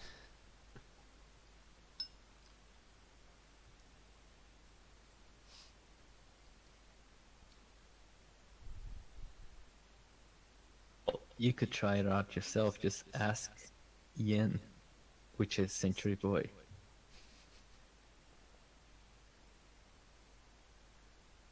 I might even try it if I get the list.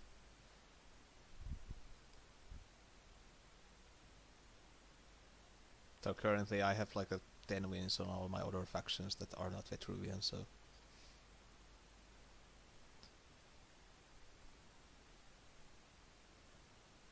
On the game itself, we still see Aurora and the Wings of Megazord. The Megazord is at 60% complete, but EU Please actually has a pretty decent board here.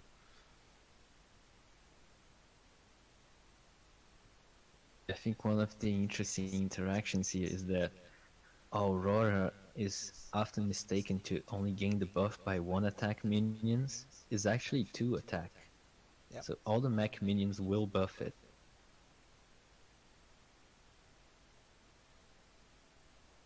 Yeah, it's Aurora is like a kind of a sneaky card. Is that if you don't deal with it, it's just like suddenly like you take like 8 damage to the face or something ridiculous.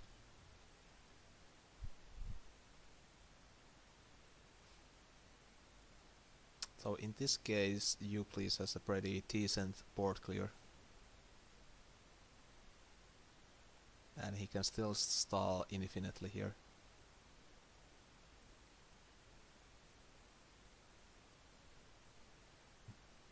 That artifact is pretty good.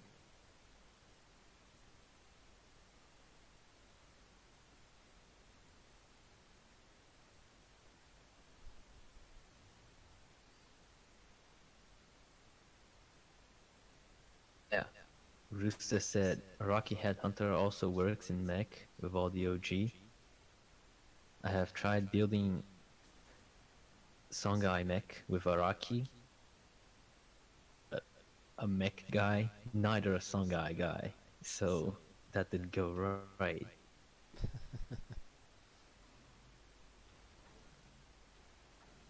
I remember like when the Megazord was got a bit more popular than usual, that a lot of them run Araki Headhunter.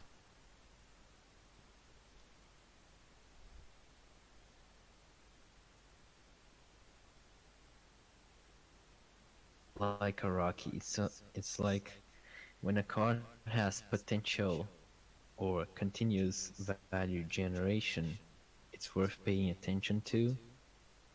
If you just played once with another 2-drop, it's a better stat 2-drop, like a 3/3. But when ignored,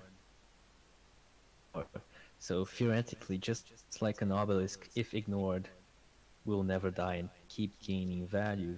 Haraki also threatens to gain too much value for a 2-drop. That it is just a 2-drop.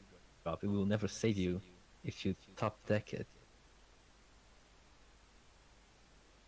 Yeah, that's true. Sometimes you just top deck either Flameblood or Azure Herald. Those would be better options. Oh, here we see again Imperial Congregation. It's twice the stream, and it's a rare card too. I think that a lot of the liner lists actually like to run it nowadays, at least in this tournament settings. I saw it quite a bit in the World Cup, the previous tournament. It was making a lot of appearances. I wasn't paying attention to the World Cup.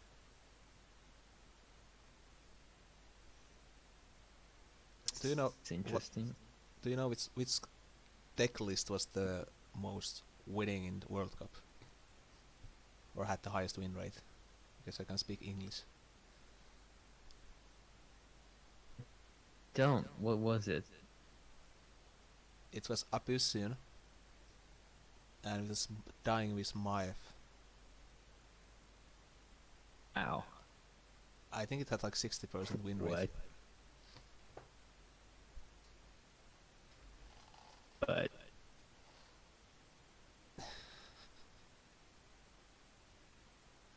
Yes, Stoic Rooster Does nearly that won. mean does that mean like 3 people played it, or does it mean it was actually popular and I It don't was know, just one a of statistic of it was like one of the go most ahead. popular decks.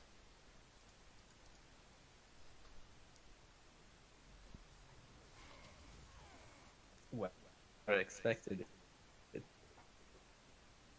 I think the second most popular was also Wizard Prom, I think.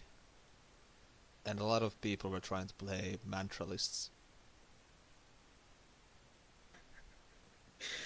What do you mean trying to? They all lost?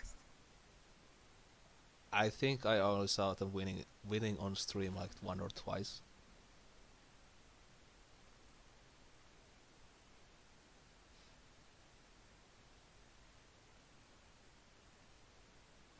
Did anyone play Wizard Magmar? Oh, there was a lot of Starhorn. You have no idea.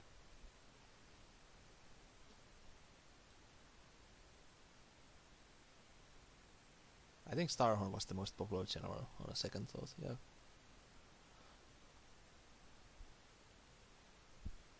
But coming back to the game, you please actually has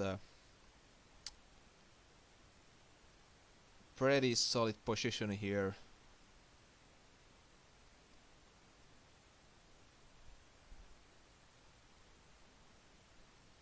Except his hand is filled with card draw.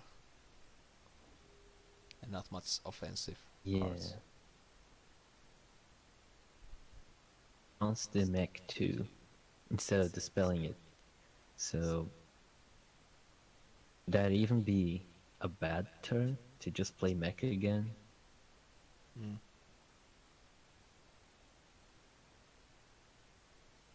Our reasoning in the Hellstone was that it's more slower to play it again than having a big body on the board.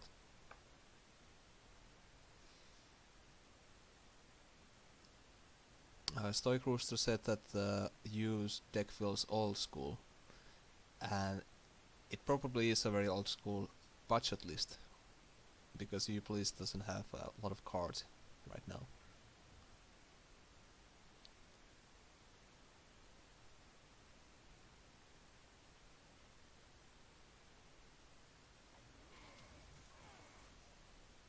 No, I like Blazehound. Why do you say that? I think Blazehound is great. It's 4 damage to the face. I feel mocked right now. No, I'm totally with you on the Blazehound.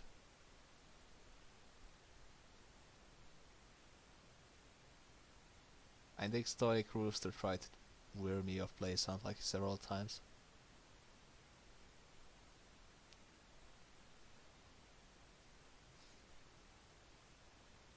Also, we see the Blazehound into Hailstone Prison as removal. Mm.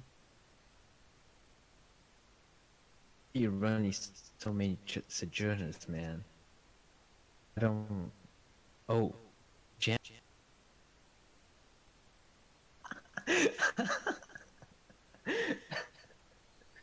I didn't realize. You didn't realize what?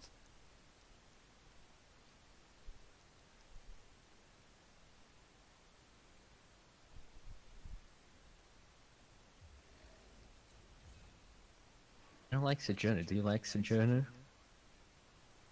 Not very much. No, Zabiu likes it, and I told him, well, now you gotta win with it against me in Meltdown League.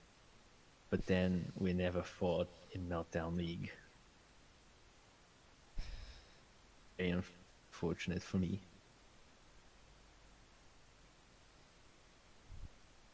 Well, sometimes the life's biggest questions have to go unanswered.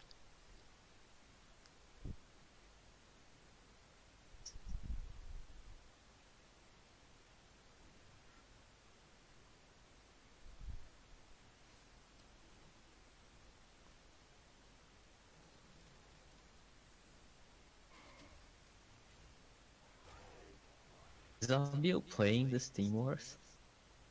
I think he's playing with the... I need to check the roster. But he's playing. Boy, cat.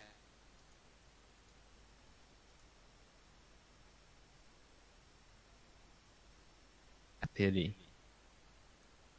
He's playing with the Toronto Erratic Raptors. Around? Was this the match with the top deck?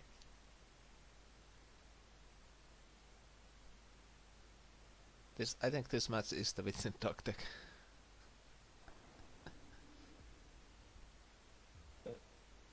There was one match, I think it was this one, in which in the last couple turns, Yen was listening to the teammates.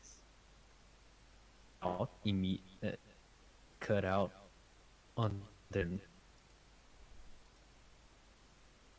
They won anyway with a top deck. ABBS.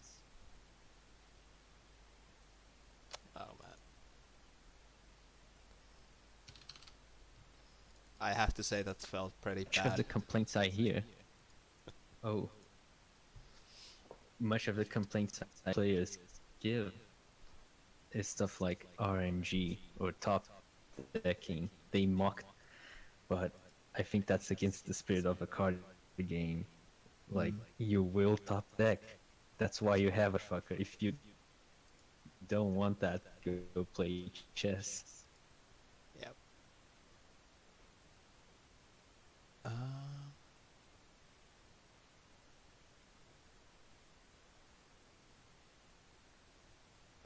Okay, I need to take a moment because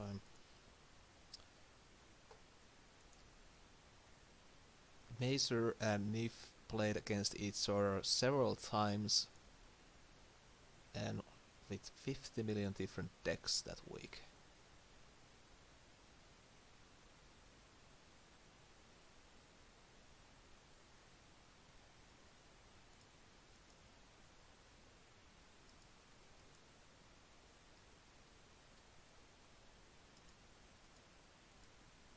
Rooster, I didn't do anything. It was the team. I didn't play any games.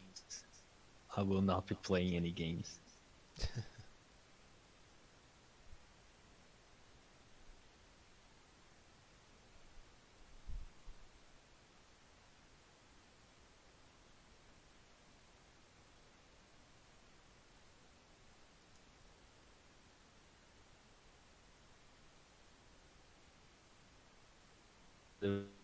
I don't trust myself as a player. And I thought, if we win, I will still get the tournament ribbon. And of, is it a fair strategy that I won a tournament ribbon by assembling a team instead of playing?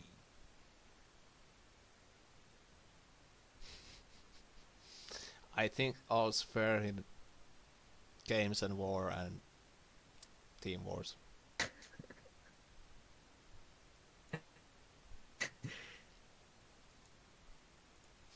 Alright, so we hit off the second game, well, not the second game in this matchup, but for us.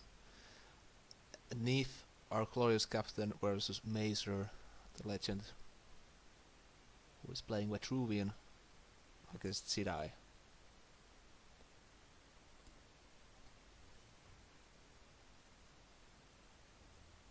Quite a while.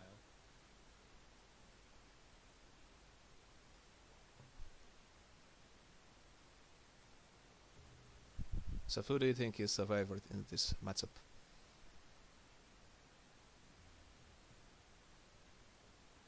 Do I think what? Who is a favorite in this matchup? Gonna go with Mazer.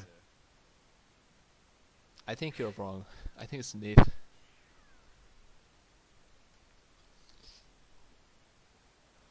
I have no reasoning behind my statement, but yes.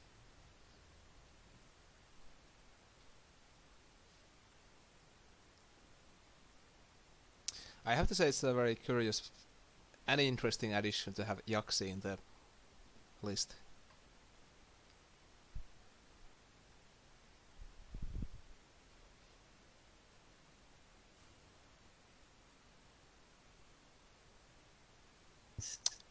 If Niv just plays very protected, I think Mazer is gonna be in trouble.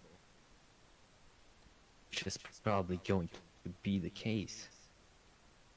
You mean with 2 Blood of Errors and 1 Sanctuary Reader in hand.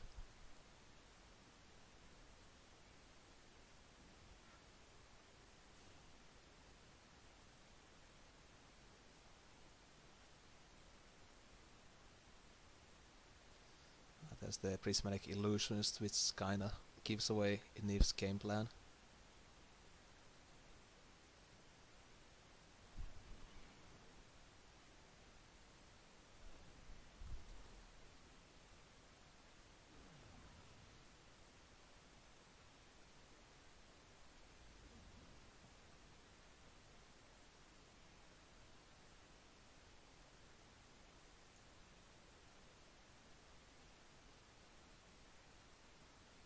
Sec, I'm cutting out.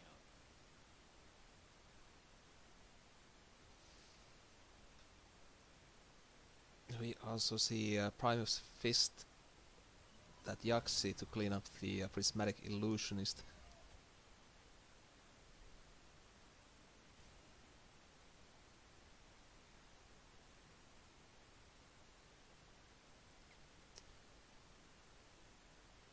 Unfortunately, there's still the Chakri Avatar growing up and the Scroll Bandit on the board.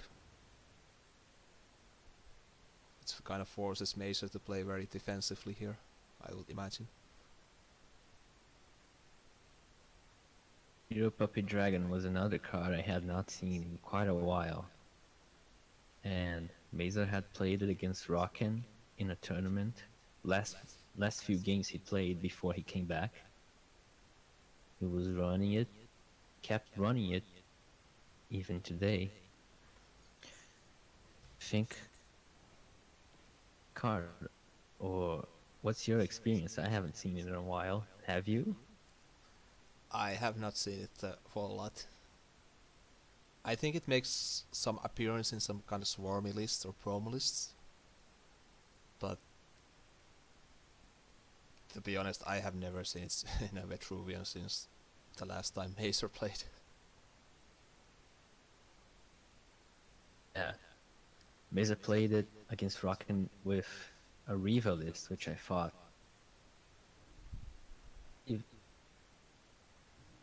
very interesting. Because you buff the Heartseeker, you've turned it into even more of a threat.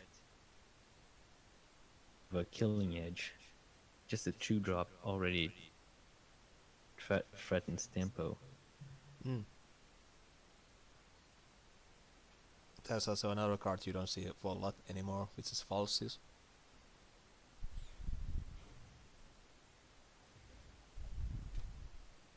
I can see Mazer prefers his old classics.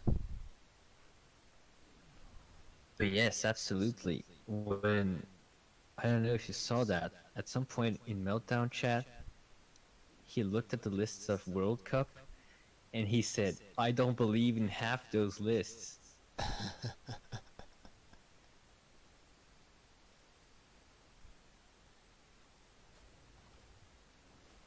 This is part of the root of a duelist crisis I'm facing, which is the following. I get the new players and they're playing the kinds of decks they have. Then I get Mazer in my team, and he's playing some old school shit which nobody gets, like who runs Noshrak and Puppy Dragon and Jaxi in Zerix? I don't get it.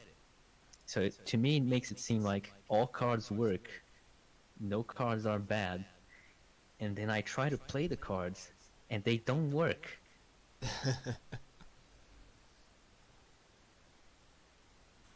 And then Mazer comes around and they work.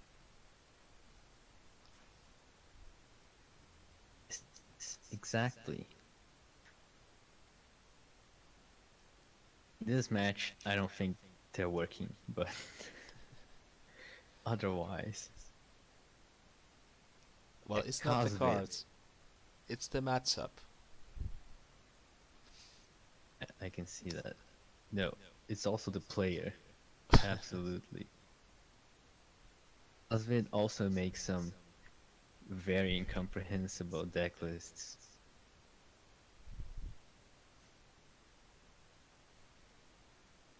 You guys that in the coming weeks. Oh, okay, that's a very worrying sign.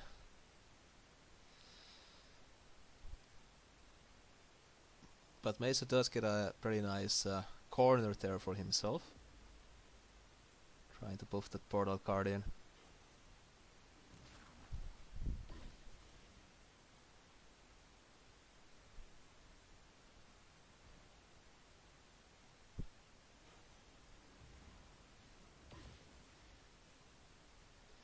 But Nif is also pretty happy to just stand back and build his own board.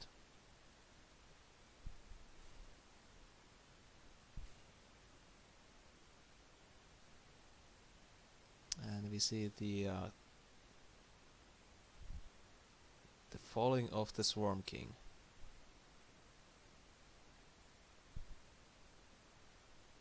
Presumably. Into the center line row.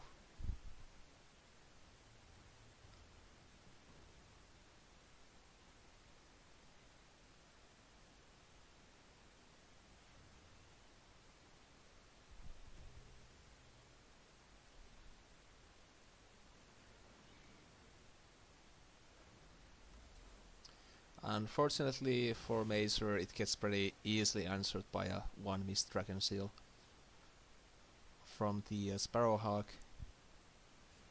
and still the Arcanists just keep coming.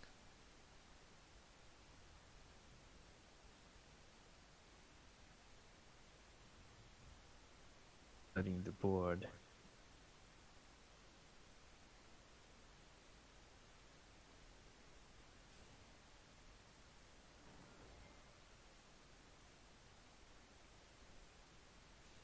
Arcanist, what was it? Arcanist Shaddai was also the matchup Mazer had trouble with in week 1. Really?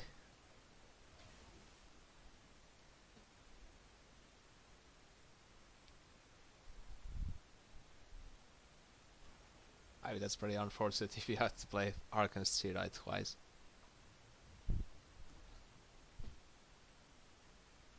Especially if you're Vetruvian, I think.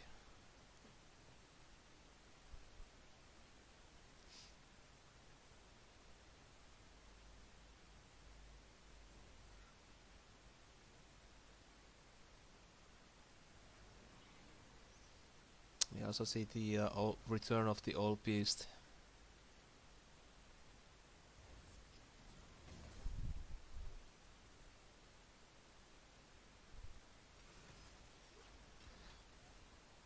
But to be fair, This even board is kind of beautiful. it is. I mean, Mazer has pretty chunky boys in the middle, but Nif probably can outbuff Mazer here. On the other hand, those Nostrax are gonna be doing some work this game. If he can just buff the Portal Guardian enough.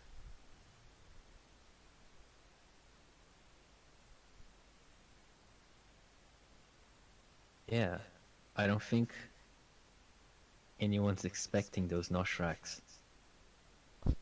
Well, I wasn't. It's like you were? I wasn't. Oh, you weren't. So it's good that he's trying to set up for lethal over there, because that's the way. You can't take too long with these two. Mm. He nearly He has goes ahead lethal and here. replaces one anyway. I mean, he's one off lethal here with the Portal Guardian hitting for 16.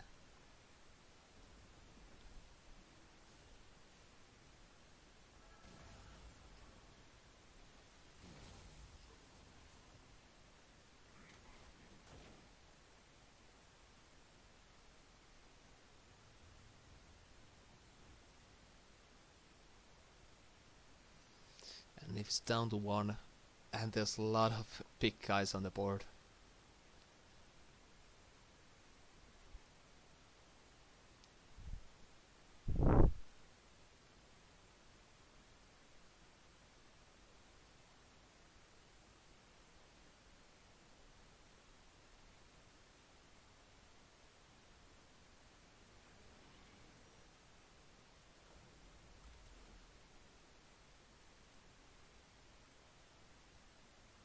There's the first wish. Drawn after the turn ends. It's always too late. It wouldn't have mattered, because the BBS already buffed. True.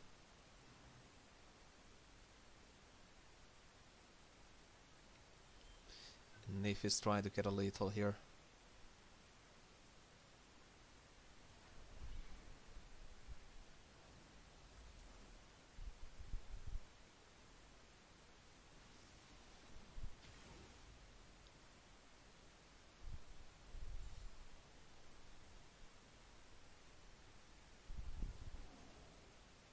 And looks like he just got it there.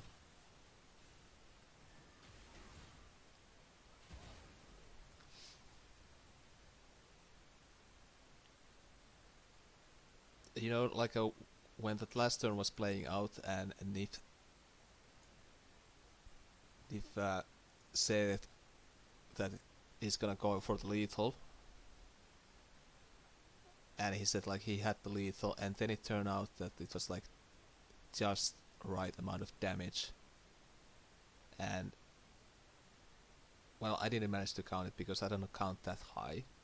And he said that he was surprised because he just presumed that he had the lethal because he had so much damage, and then it was so close. It could have gone. I have problems with counting lethal too. Yeah. I mean, it would be pretty embarrassing if there'd be like one off lethal there.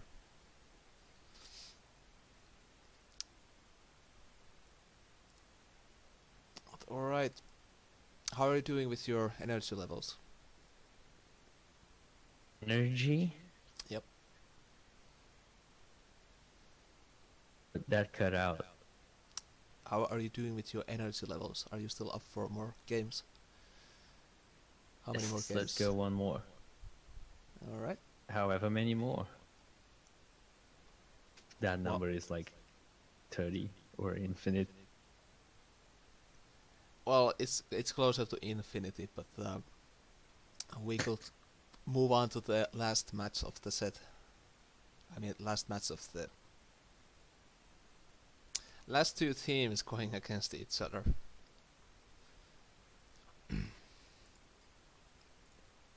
Would like to see a Twin Fang deck playing, because would I like to see it? No, I would hate to see it, because you always taking 90 seconds to count the lethal.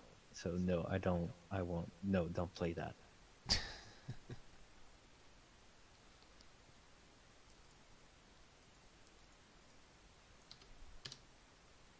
Alright, so I think we're gonna move on to the last match of the week, which is Gebroeders Anker going against Duelyst Disciples.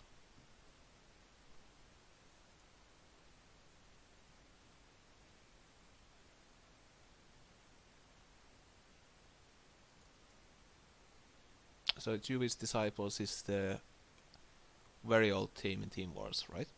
And Gebroeders Anker is apparently Dutch Nightmare.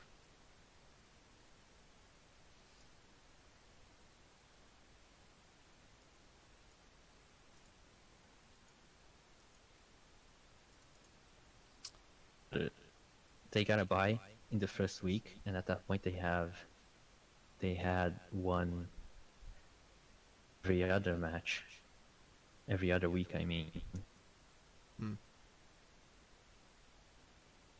Yeah, they got the bye.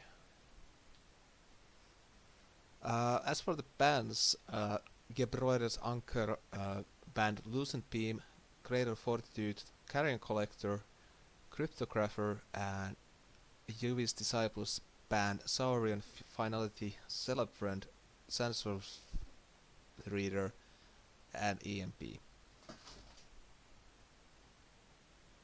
Someone who asked in chat, why ban Carrion Collector over Lure? Lure is just bodiless Carrion Collector. What? I just hit my head.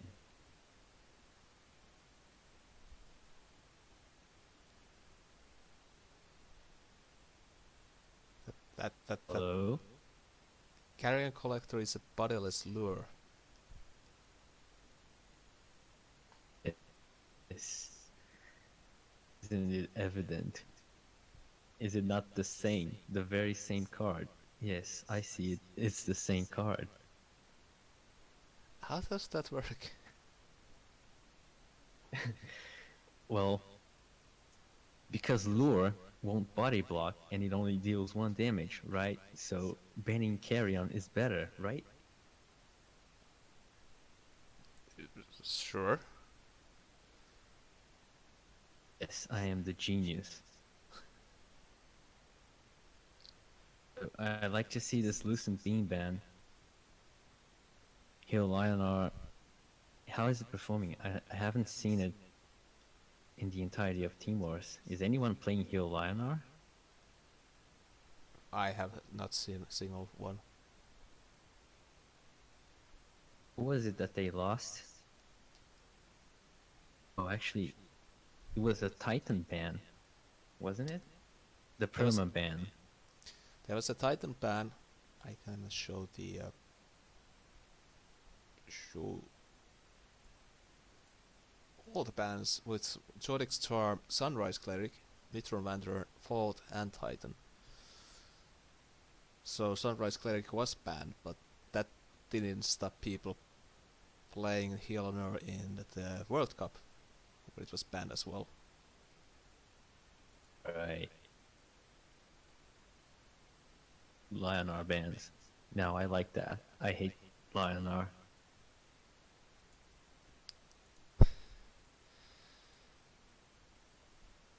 Well, Lionor has not been the same kind of nightmare since the... Well... Okay, they're still on a nightmare.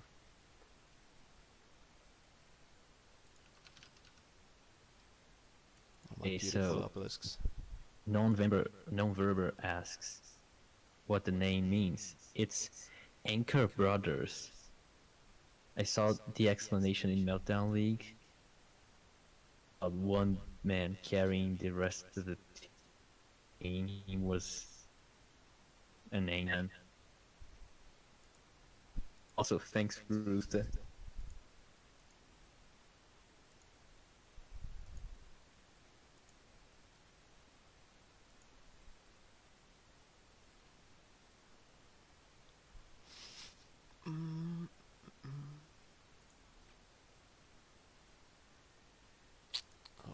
Okay, just a moment.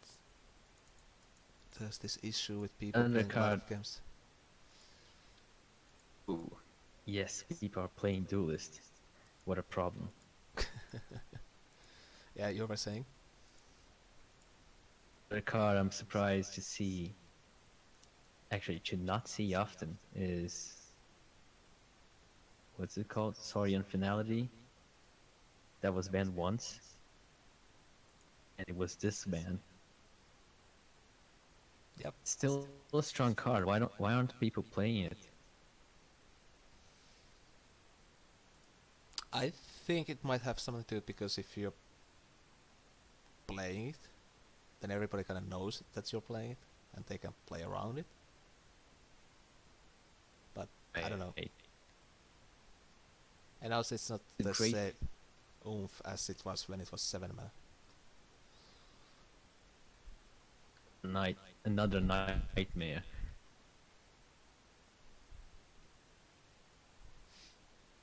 Pretty much every expansion made a new nightmare. Sometimes I'm impressed at the history of Duelyst. Remember when Entropic Gaze dealt 4 damage? I don't get it. Well, I remember when Time Maelstrom was like 7 mana and it just restarted your turn in 2 draw. That was a fun time. There was even a lethal puzzle about it. That sounds fun.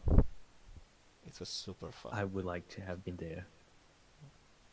The deck I loved the most, I didn't get to play. It was Face Monkey, when Zerix had the Wind Dervish BBS. I just Yeah. watched that Mazer video over and over, and it's him playing it, and I can't play it. Time. You know, I always wanted to play Sarge, because Sarge had the 1-turn kill combo with the Time Maelstrom and that kind of thing, because, well, things. And then they nerfed Time Maelstrom, and then they nerfed every single other card in Sarge, and I never got to play that. I still played Sarge artifacts after the nerfs, but I didn't know they were nerfs, and also it was a bad deck. Yes, it's a pretty bad deck. Don't play Sarge. The former friend. Alright. Way to playing Sarge is just get a Zerix deck and replace the general. And it kind of works. It's just the worst. Yeah. Oh, alright. For the first game of this set, we have Death's Advocate from Gebroeders Anker facing off OK Boomer from Duelyst Disciples. And OK Boomer is once again somebody who changed their name 5 times.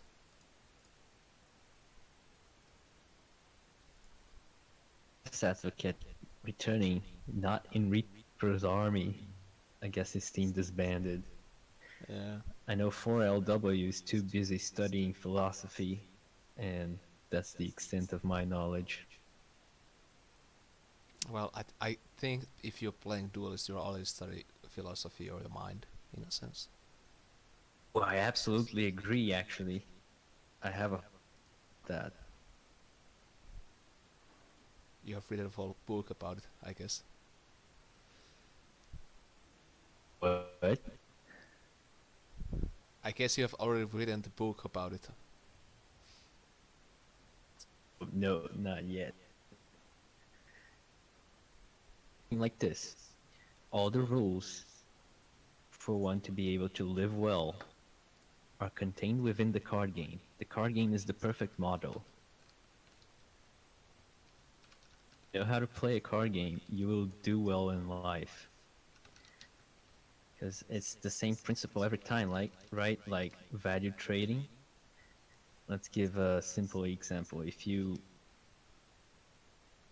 judo class and it's kind of not helpful, but you still feel like there's something to learn there. You are in a dilemma. Should you quit or should you not quit? Transform that into a card game. Like you are trying to play Zerix aggro and you are playing Dust Drinker. And you're not quite satisfied with Dust Drinker. It's obvious that you should replace it by Flameblood Warlock. And if you replace it by something worse than Dust Drinker, it will do even worse. So like you return to real life. Should you replace this card that you don't really like, which is your judo class? Yes, of course. You can still gain advantage from it by keeping it. Replace it anyway by something better. That was a tangent. Wow, that was so deep. I'm gonna feel bad about playing Dust Drinker now. Yes, the Drinker is bad, don't play it. But my third fish Dunecaster synergy. It's a dervish. It's a poop.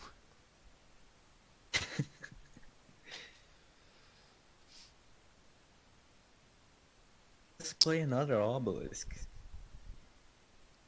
I'm already playing all of them. That's a problem. Now you play Mirror Him. I actually tried that. Didn't work. I suppose Mirror Him is even worse than Dust Drinker. Yeah.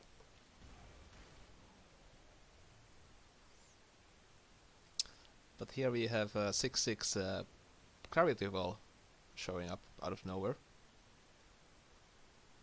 And that Plump, Ursa Plump, who is totally not dude in a bear disguise.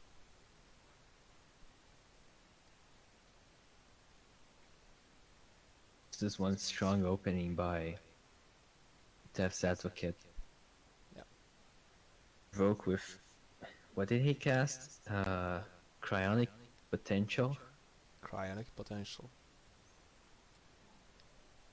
Another interesting way to profit off of Gravity Well is Mark of Solitude. Wait. That up. Does it actually transform the minion? I think it still retains Provoke. So that should also be cool. Mark of Solitude used to be pretty stable in Valor lists. That's really old Valor lists, I guess. Axie, the Jax Mini Jax spawn, also profits from both Cryonic and Mark of Solitude. Playing either of those cards.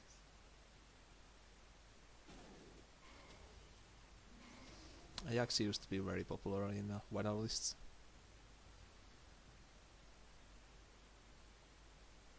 Here we have the aspect of the mountains coming out.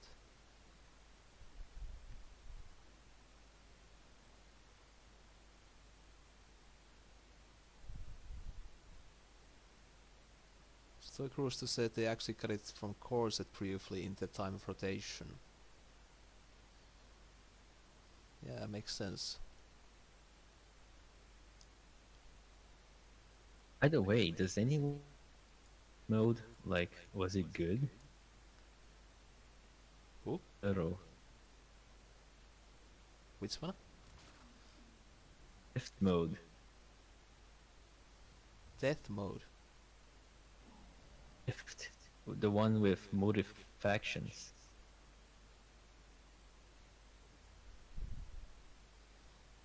I'm not sure if I follow. Was a mode in which you could play cards from different factions within the same faction.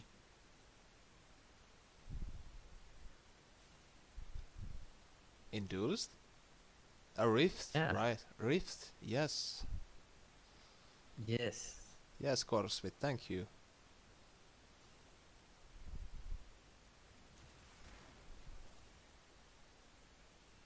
I never played Rift myself, but it was an interesting idea, nonetheless.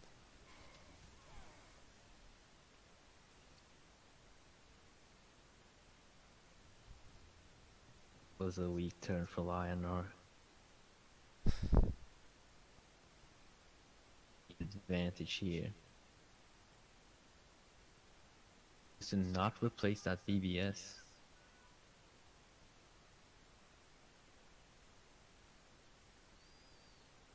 Seems like it's gonna be Ironcliff Guardian day tonight.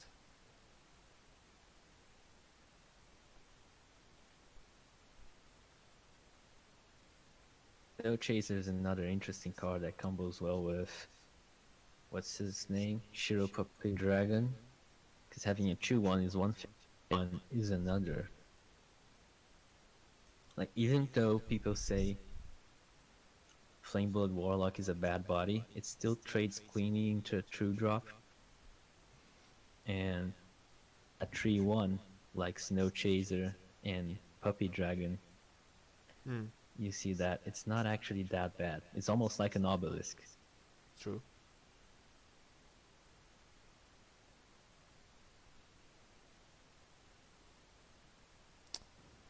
the 3 is usually the key number in a Duelyst, so just like with the Ironcliff Guardian here. God, don't remind me of that.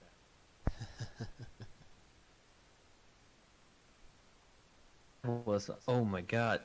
Yeah, I'm delayed in the stream. He actually played this man.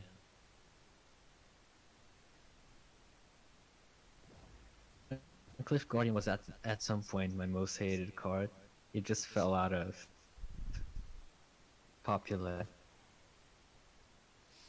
Yeah, I think 3-5.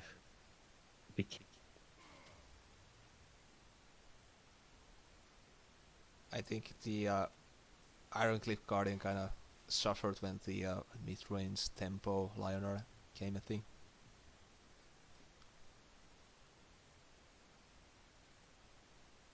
No time for Divine Bond shenanigans.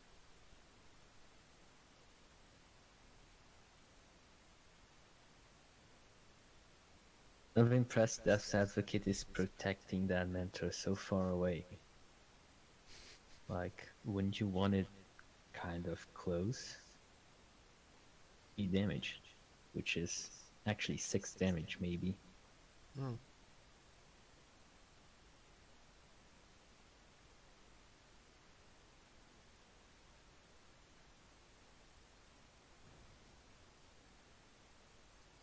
Another Guardian coming down and Azure Herald.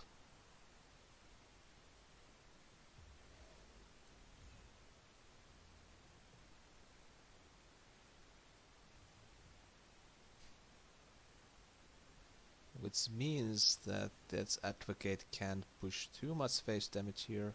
Or can he? The aspect of the... So that's gonna be a 7 damage to the face.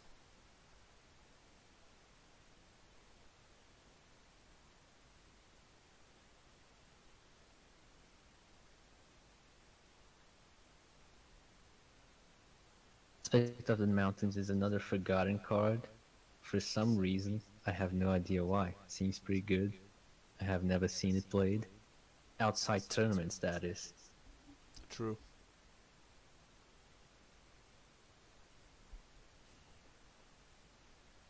It's just a matter of what vein of decks are easy to play.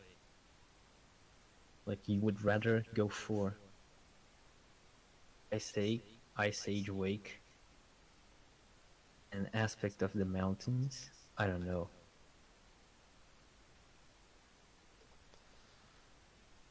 What I saw from World Cup is that a lot of people just tried to play some kind of acro Fae, which is kind of the thing in the ladder, I guess. But yeah, I don't know. Like Vanguard still has like a lot of great cards.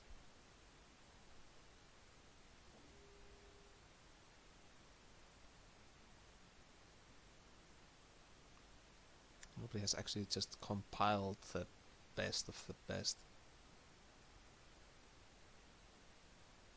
and done something cool and interesting. The aspect of the mountains is kind of the card that's just kind of in tournaments just surprises you. So, because I never play around the aspect of mountains or any other cards that for that matter, but still. I share that feeling, that pain.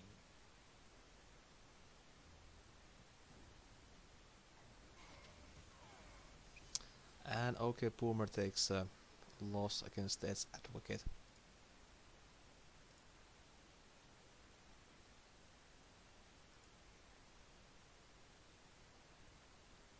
Okay, if you still have energy, I think we could go for the last game of the match or stream.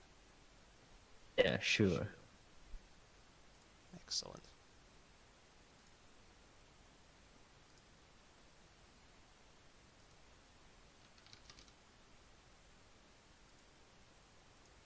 Wait, what were the bands again? Wait, I'll remember. I will remember. EMP, Finality.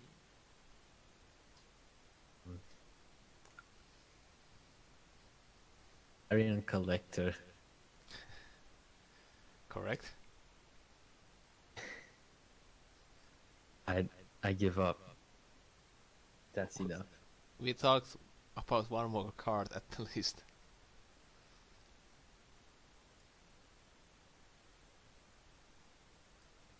Which was Lucent Team. And there was also Greater Fortitude, Cryptographer, and Celebrant.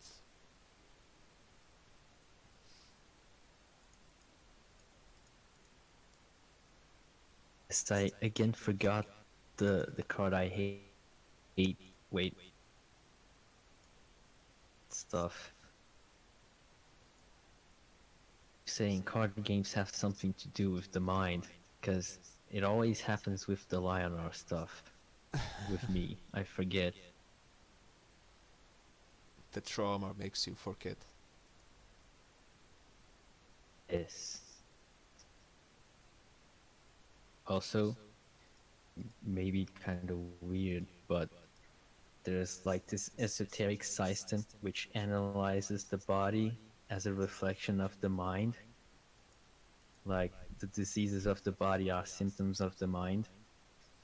And my girlfriend's into that, and I by osmosis learn stuff about it.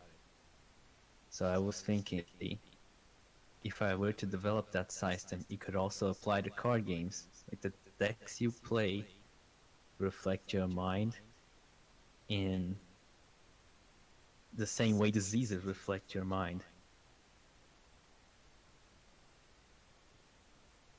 Then I should probably start getting worried at some point.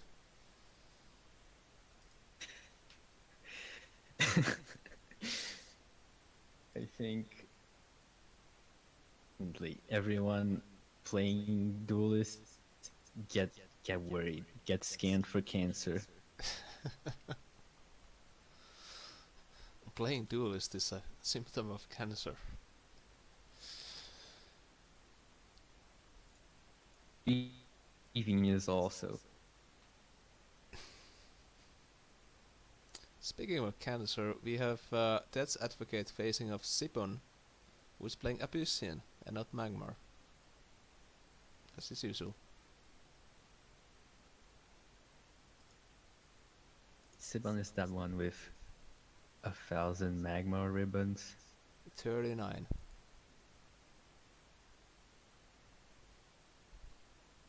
Just 39 Magmar ribbons. Yeah. I'm sure he's gonna get to the 1,000 at one point. Soon.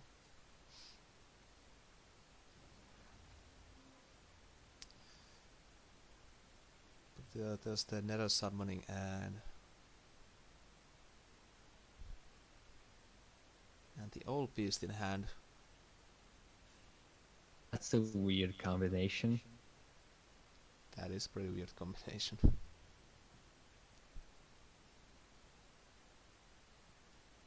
Corswith asks, does our team's name reflect a disease, by the way? Yes. Your name also, and everyone's names. It's all diseases. It's actually kind of a traumatizing talk if they can add face value without ones that when you study psychoanalysis, it seems like what makes your personality is your trauma, and that eliminating that trauma would eliminate your personality also.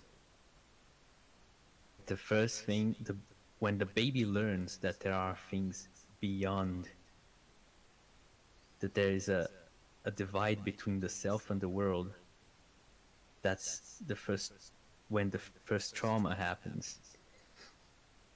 Like everything you like results from your childhood traumas. If you were to dispel the trauma, you would dispel the like.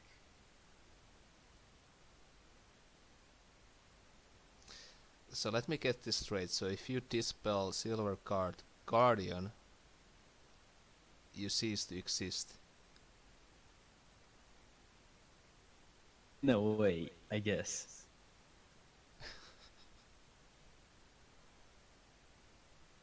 Well, I have to say that was the most interesting discussion I've had thus far about Silver Guardian. Oh, I'm gonna write a book about card games one day. Because I love the theme. I said it's a perfect model of reality, and I gave a shitty example, but I really believe that.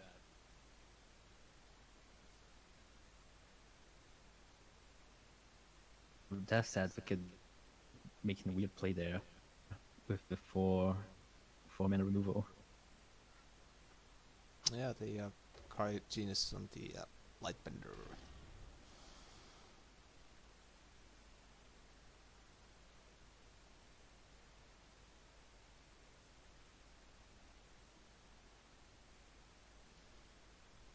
Sipon is getting the Owl Beast out and buffing it into a comfortable 4-8.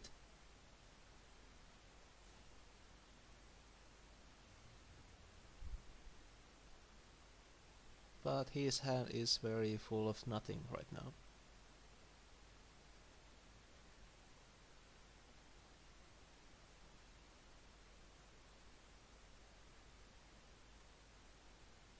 I wonder, like, do you chakram that next turn?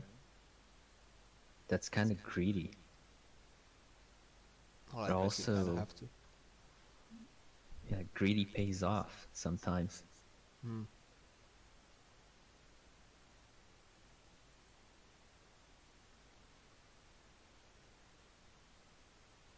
And Death's Advocate doesn't have a board, so it's kind of hard to get rid of this board right now.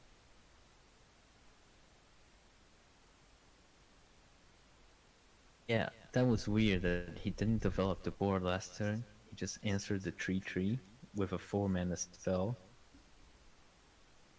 His hand must be bad. I saw him play lots of walls with transform spells. Wait, transform spells? That must be good against his Owl Beast. Yeah. Too good because there's still gonna leave a board for Chakram.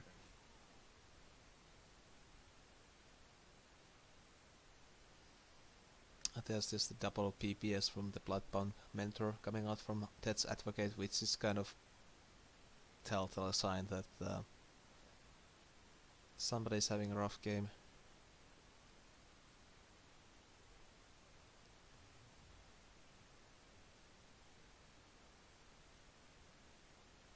Meanwhile, Sipon doesn't get any good Darkfire sack targets.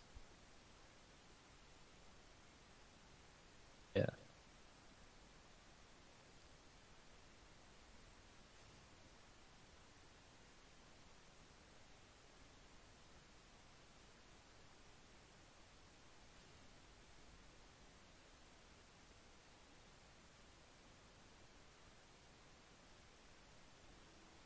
I wonder if you even answer the mentor here. If you have 2 Azure Heralds in hand,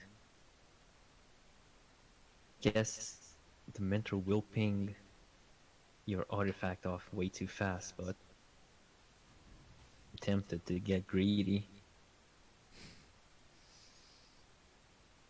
I would have just gone face personally.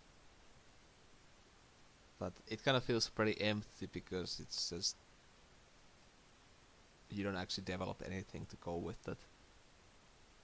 You are just doing damage to the face. So I kinda like this Sipon's line a bit more because it's eyeing for the longer game. Yeah. It's good to eye the long run. Circulus came at the right time too. Wait, that's not Circulus. It's Conjurer. Yep. Blue Conjurer.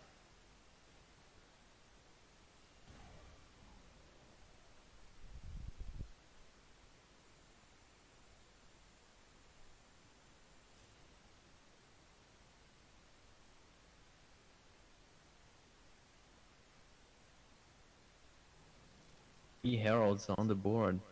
That's kind of beautiful. All the healing in the world.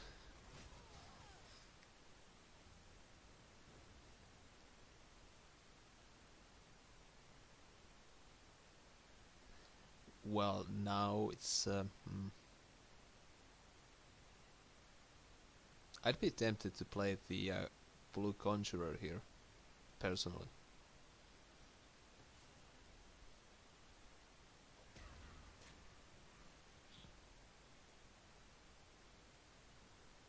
Would be tempted to go face.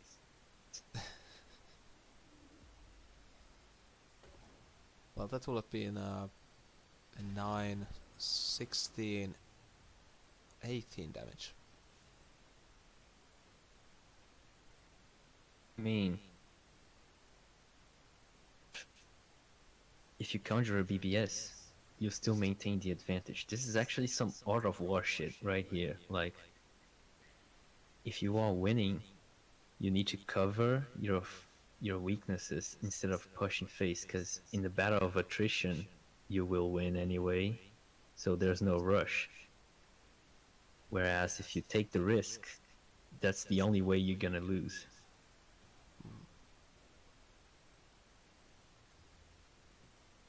But you could have done 18 damage to the face. You can just wait a turn. Next turn, you deal 21 and win anyway, without taking the risk. But that's next turn. Yeah, I get it. I feel it.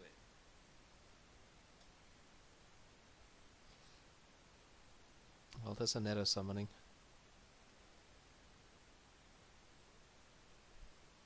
That's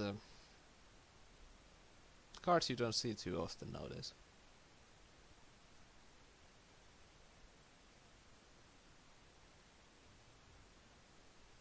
Oh wow, that's a nice card.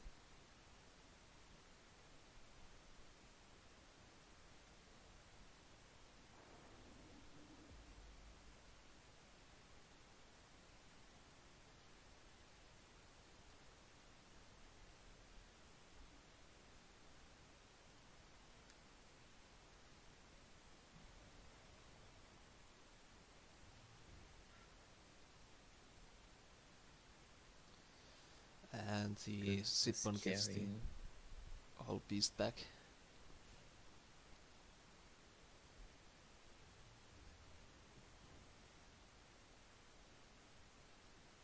And despite all his efforts, Death's Advocate is still back in the square one with lots of minions in his face and not a single minion of his own.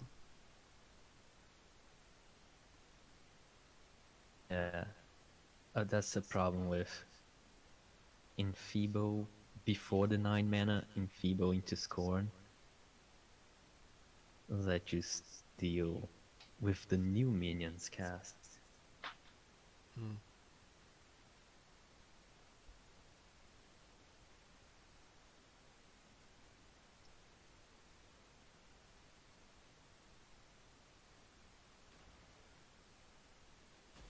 Well, that's the cryogenesis to get rid of the old before things get too out of hand.